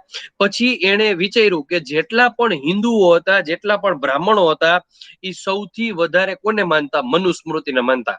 કોર્ટ કે નહીં, પોલીસ કે નહીં, વકીલ કે નહીં, મનુસ્મૃતિમાં શું લખેલું છે એને જ લોકો આખું બંધ કરીને વિશ્વાસ કરતા. કોણ? બ્રાહ્મણો. એટલે એવું ન માનતા કે હું બ્રાહ્મણોની વિરુદ્ધ છું, હું ખુદે બ્રાહ્મણ જ છું, પણ એવી જૂની માન્યતા હતી. હવે જૂની માન્યતા હતી એટલે બાબા સાહેબ આંબેડકરે કીધું કે જો બ્રાહ્મણો છે કે બીજા કોઈ હિન્દુ લોકો છે, ઈ માત્ર ને માત્ર મનુસ્મૃતિને જ અનુસરીને જો બધા કાયદા માનતા હોય તો આ મનુસ્મૃતિ તો વાહિયાત ગ્રંથ કહેવાય, હળગાવી નાખો. એટલા માટે એને રોડ વચ્ચે હળગાવેલો હતો. અને પછી એને પોતાની કાસ્ટ ચેન્જ કરવાનું નક્કી કર્યું. અને બાબા સાહેબ આંબેડકર સૌથી પહેલા શીખ ધર્મ અપનાવવા માંગતા હતા. શીખ ધર્મના લોકો પાસે ગયા, શીખ ધર્મના ગુરુ પાસે ગયા. ત્યારે શીખ ધર્મના ગુરુ પાસેથી એને ઘણું બધું સમજ્યું કે તમારા ધર્મમાં શું હોય, તમારા ધર્મમાં ઉચ્ચ નીચના ભેદભાવ છે કે નહીં, આ છે તે છે, બધી વસ્તુ સમજ્યા. અને આ બધી વસ્તુ સમજ્યા પછી એને એવું લાગ્યું કે ભાઈ શીખ ધર્મમાં પણ જો હું અપનાવીશ તો શીખ ધર્મમાં પણ બે ભાગલા પડશે, એક ઉચ્ચ શીખ અને એક નીચ શીખ. તો આમાં પણ મારે પડવા જેવું નથી. એ સમયે એને હૈદરાબાદના નિઝામની ઓફર આવી કે હું તમને મુસ્લિમ ધર્મનો અંગીકાર કરી લ્યો, હું તમને કરોડો રૂપિયા આપીશ. એ સમયે બાબા સાહેબ આંબેડકર છે એ મુસ્લિમ ધર્મનો પણ અંગીકાર નથી કરતા, કારણ કે એને કરોડો રૂપિયા આપવા છતાં પણ બાબા સાહેબ આંબેડકર એમ વિચાર્યું કે હું તો વ્યવસ્થિત રીતે રહીશ, પણ મારી પાછળના જે અભણ ભાઈ બહેનો છે એ બિચારા જો હું જેમ કરીશ ને એમ કરવા જશે તો એ લોકોને ફાયદા શું, ગેરફાયદા શું, એની અકલ છે નહીં. તો ઈ ક્યાંક મુસ્લિમ ધર્મમાં આવીને હલવાઈ ગયા તો શું કરવાનું, શીખ ધર્મમાં આવીને હલવાઈ ગયા તો શું કરવાનું. એટલા માટે છેલ્લે એને 1954 ની અંદર બૌદ્ધ ધર્મનો અંગીકાર કર્યો. એને બૌદ્ધ ધર્મનું બધું પરફેક્ટ લાગ્યું એટલે એને બૌદ્ધ ધર્મનો અંગીકાર કરેલો હતો.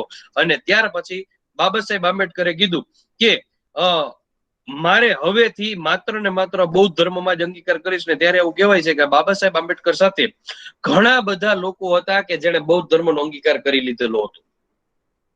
ક્લિયર છે? Yes sir. સર આ મનુસ્મૃતિ કોણે લખેલું હતું? મનુસ્મૃતિ બધા ઋષિ મુનિઓ દ્વારા ભેગા મળીને લખવામાં આવેલું હતું. કોઈ પર્ટિક્યુલર વ્યક્તિ કે કોઈ પર્ટિક્યુલર ઋષિ દ્વારા લખવામાં નહોતું આવેલું. Okay sir. ઓકે, ચલો હવે કોઈને કઈ ડાઉટ છે?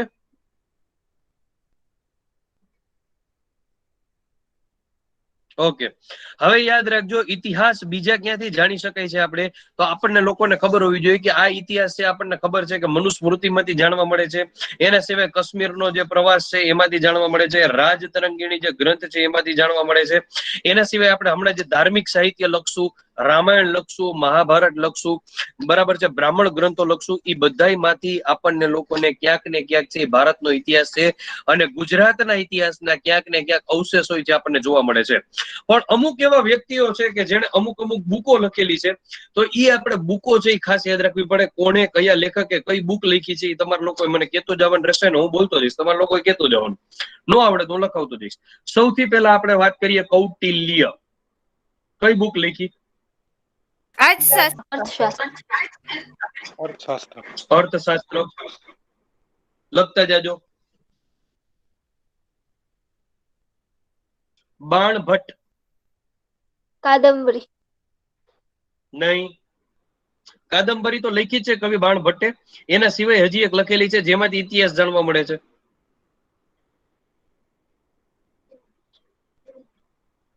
હર્ષચરિત્ર. હર્ષચરિત્ર.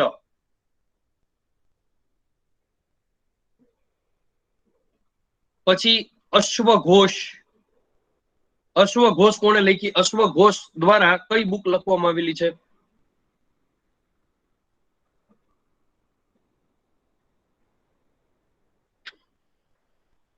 ખબર છે? સોમદેવ કવિ. નહીં, બુદ્ધ ચરિત્ર. બુદ્ધ ચરિત્ર અશ્વઘોષ દ્વારા લખવામાં આવેલું છે.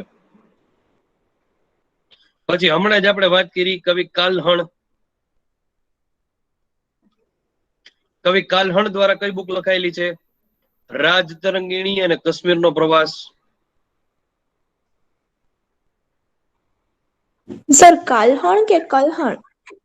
મતલબ એને પ્રોનાઉન્સ કલ્હણ કલ્હણ કહેવાય પણ વંચાય છે કાલ્હણ. Okay sir.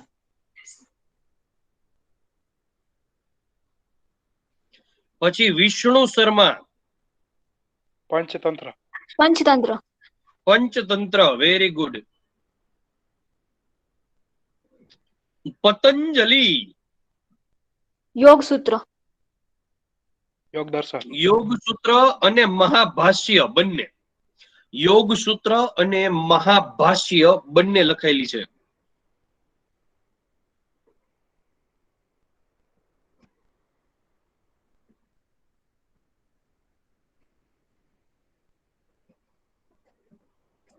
પાણીની. અષ્ટાધ્યાયી. પાણીની અષ્ટાંગ ધ્યાયી, વેરી ગુડ.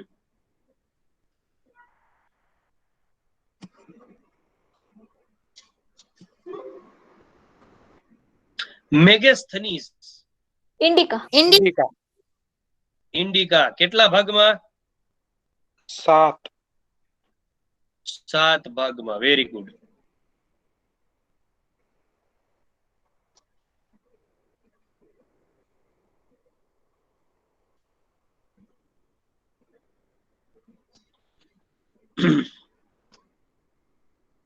ત્યાર પછી લખો હેરોડોટ્સ.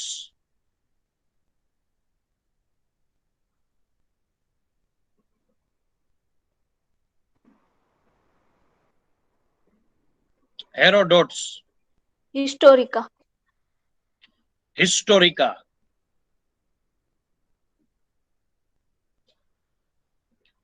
પછી લખો ફહાયાન. એની બુક નું નામ અહીં લખું છું, ફોક્યુકી. ફોક્યુકી ફહાયાન દ્વારા લખવામાં આવેલી હતી. યુએન સાંગ.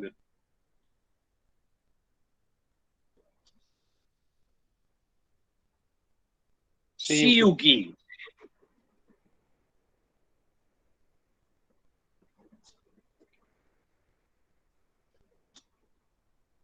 ટોલોમી.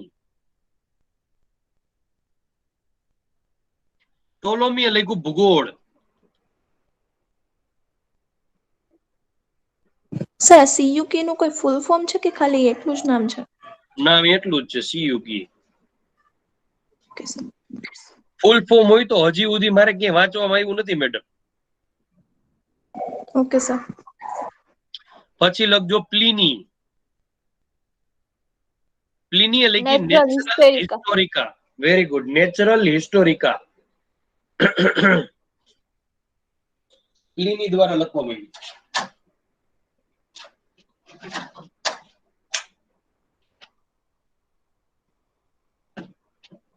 ત્યાર પછી લખો અલ-બરૂની.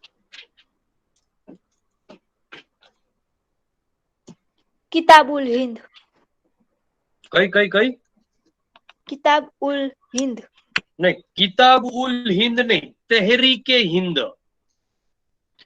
તહેરીકે હિન્દ.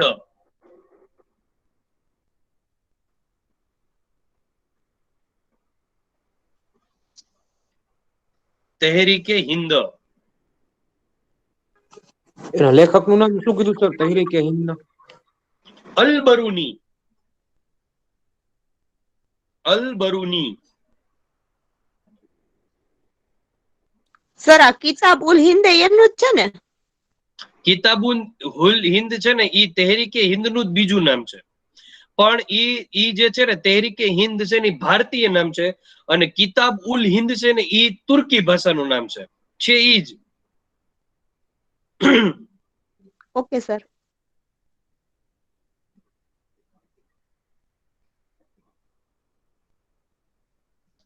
આ બધી જગ્યાએથી આપણને જે છે શું જોવા મળે છે તો યાદ રાખવાનું રહેશે, આ બધી જ જગ્યાએથી આપણને ભારતનો ઇતિહાસ છે અને ગુજરાતનો ઇતિહાસ છે એ અલગ અલગ બુકમાંથી, અલગ અલગ લેખકોમાંથી, અલગ અલગ જે છે એ અભિલેખોમાંથી આપણને પ્રાપ્ત થઈ છે. ત્યાર પછી લોકો કે આપણને લોકોને ઇતિહાસ છે એ સિક્કાઓ ઉપરથી પણ જાણવા મળે છે. ત્યાર પછીનો પોઈન્ટ કરીને લોકો ઇતિહાસ છે આપણને સિક્કાઓ ઉપરથી પણ જાણવા મળે છે.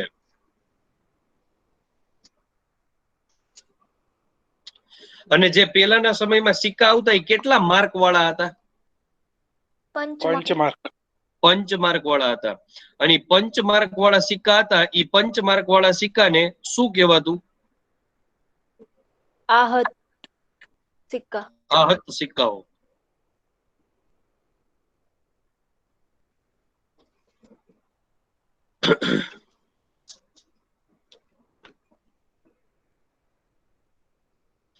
ત્યાર પછી લોકો શિલાલેખ ઉપરથી કેવું પણ કહેવાય સર? આ હતો જો એ લખ્યું સર છે ઈ શું નામ કીધું? 5 માર્ક વાળા સિક્કા. 5 માર્ક હોય. રૂપિયાના સિક્કામાં કેમ અત્યારે આપણને અંગૂઠો બતાવતો હોય, એવી રીતે 5 માર્ક વાળા સિક્કા.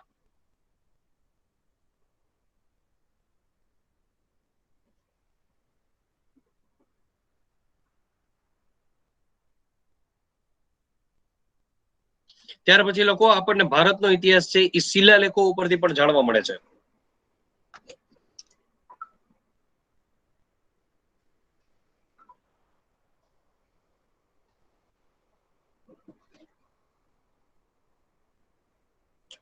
એક પ્રશ્ન પૂછું, એશિયાનો સૌથી જૂનામાં જૂનો શિલાલેખ છે કે અભિલેખ છે એ આપણને ક્યાંથી મળી આવેલો છે?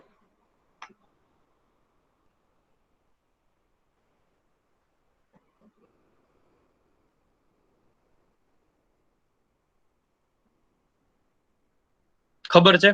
બોગજ કોઈ? પરફેક્ટ. બોગજ કોઈ? બોગજ કોઈ. બોગજ કોઈ. આ બોગજ કોઈ ખાતેથી આપણને એશિયાનો સૌથી જૂનો અભિલેખ મળી આવેલો છે.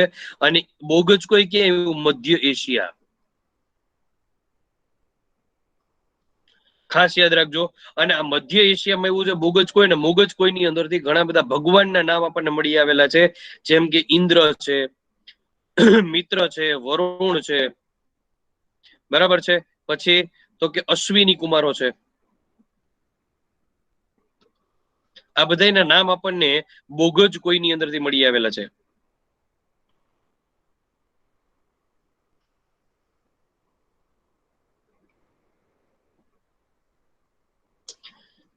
એના સિવાય હજી એક અતિ મહત્વનો શિલાલેખ છે જેનું નામ છે એ હોલનો શિલાલેખ. એ હોલ. આ એહોલ માંથી શું મળી આવેલું છે? તો આપણને ખબર હોવી જોઈએ કે જે આપણા હર્ષવર્ધન અને પુલકેશી દ્વિતીય વચ્ચે જે યુદ્ધ થયું હતું, હર્ષવર્ધન અને પુલકેશી બીજા વચ્ચે જે યુદ્ધ થયેલું હતું, એ યુદ્ધનો પુરાવો આપણને એ હોલ માંથી મળે છે. હર્ષવર્ધન અને પુલકેશી બીજા વચ્ચે જે યુદ્ધ થયેલું હતું એનો પુરાવો આપણને ક્યાંથી મળે છે?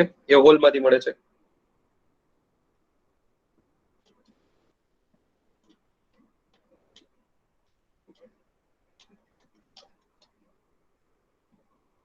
પછી હજી એક આવશે એરણ. એરણનો શિલાલેખ. એહોલનો શિલાલેખ ક્યાં આગળ આવ્યો? હે? એહોલનો શિલાલેખ ક્યાં આગળ આવ્યો? એહોલનો શિલાલેખ અવાજ કપાય ભાઈ, હું કેસ? સર એહોલનો શિલાલેખ ક્યાં આગળથી મળી આવ્યો છે? ક્યાં આગળથી મળી આવેલો છે? આ કયા એહોલનો ગામ? શિલાલેખ કયા ગામમાં? આ એહોલનો શિલાલેખ છે એ ભારતમાં જ છે અને ભારતના દક્ષિણ ભારતના કર્ણાટક વિસ્તારની આજુબાજુ જોવા મળે છે. અને ઈ આપણને હર્ષવર્ધન અને પુલકેશી દ્વિતીયનું જે યુદ્ધ થયું હતું એનો પુરાવો આપે છે. ઓકે. અને ત્યાર પછી એરણનો શિલાલેખ. એહોલ અને એરણ. એરણ છે એની અંદર યાદ રાખવાનું કે સતી પ્રથાનો આપણને એની અંદર સતી પ્રથા હતી પહેલાના સમયમાં, એનો ઉલ્લેખ જોવા મળે છે. અને કોના સમયમાં સતી પ્રથા? તો યાદ રાખજો, ગુપ્ત વંશમાં. ગુપ્ત વંશમાં સતી પ્રથા હતી એનો ઉલ્લેખ જોવા મળે છે. લેખિત પુરાવો મળી આવેલો છે. અને આ એરણનો છે એ ક્યાં આવેલો છે? તો કે ઈ પણ યાદ રાખજો, એમપી માં આવેલો છે, મધ્યપ્રદેશમાં આવેલો છે.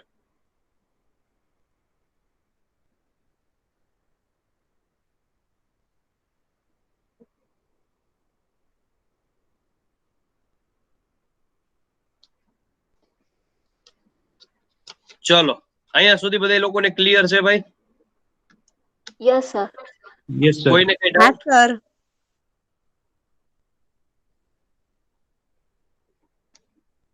કોઈને કઈ ડાઉટ કરો અહીંયા સુધીમાં? નો સર.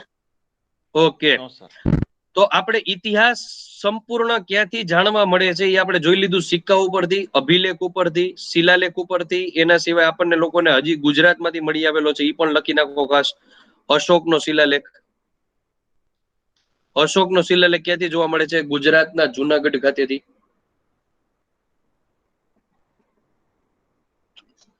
ઓકે, અશોકના શિલાલેખમાં કેટલા રાજાઓનો ઉલ્લેખ છે?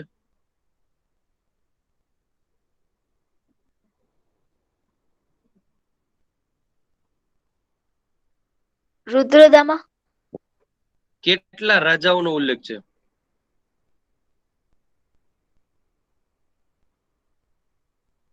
અશોકના શિલાલેખની સાથે સાથે પોતાના પણ શિલાલેખ કોતરાવેલા છે આ રાજાઓએ, એવા કેટલા રાજા છે? ખ્યાલ નથી સર. 3 રાજાઓ છે. હે? અશોક 3 સિવાયના 2 થયા ને સર એમ? અશોક સિવાયના 2. કોણ કોણ? અશોક સ્કંદગુપ્ત ને રુદ્રદામાં. પરફેક્ટ જવાબ, સ્કંદગુપ્ત અને રુદ્રદામાં.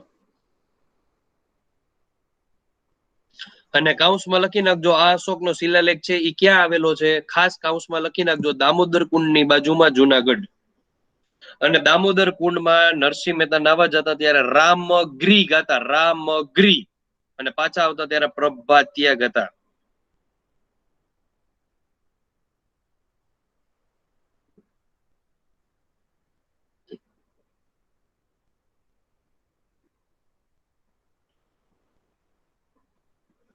ચલો, અહીંયાથી આપણને એટલી ખબર પડે કે ઇતિહાસ કેવી રીતે આપણે જાણી શકાય છે.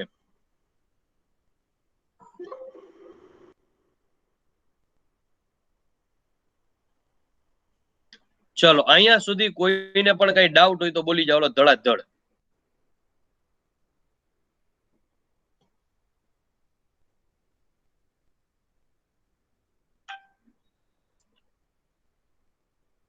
કોઈને કઈ પ્રશ્ન કરો ભાઈ? સર ઓલા બે રાજાનું નામ સ્કંદગુપ્ત અને રુદ્રદામા. રુદ્રદામા. સર ઈ બે ના શિલાલેખ જુનાગઢ ની આજુબાજુ જ આવેલા છે? અશોકના અશોકના શિલાલેખની બાજુમાં જ. Okay sir. રેડી? ચલો, તો હવે આપણે આવતીકાલના ટોપિકની અંદર હડપ્પીય સંસ્કૃતિ અને મૌર્ય યુગ આની ચર્ચા કરશું. બરાબર છે? જેટલા લોકો પણ લાઈવ છે બધા લોકો ખાસ કરીને મારી યુટ્યુબ ચેનલમાં જોડાઈ જજો, કોમ્પિટિટિવ ડીજી ક્લાસમાં. એમાં પણ ફ્રી વિડીયો જ આવે છે.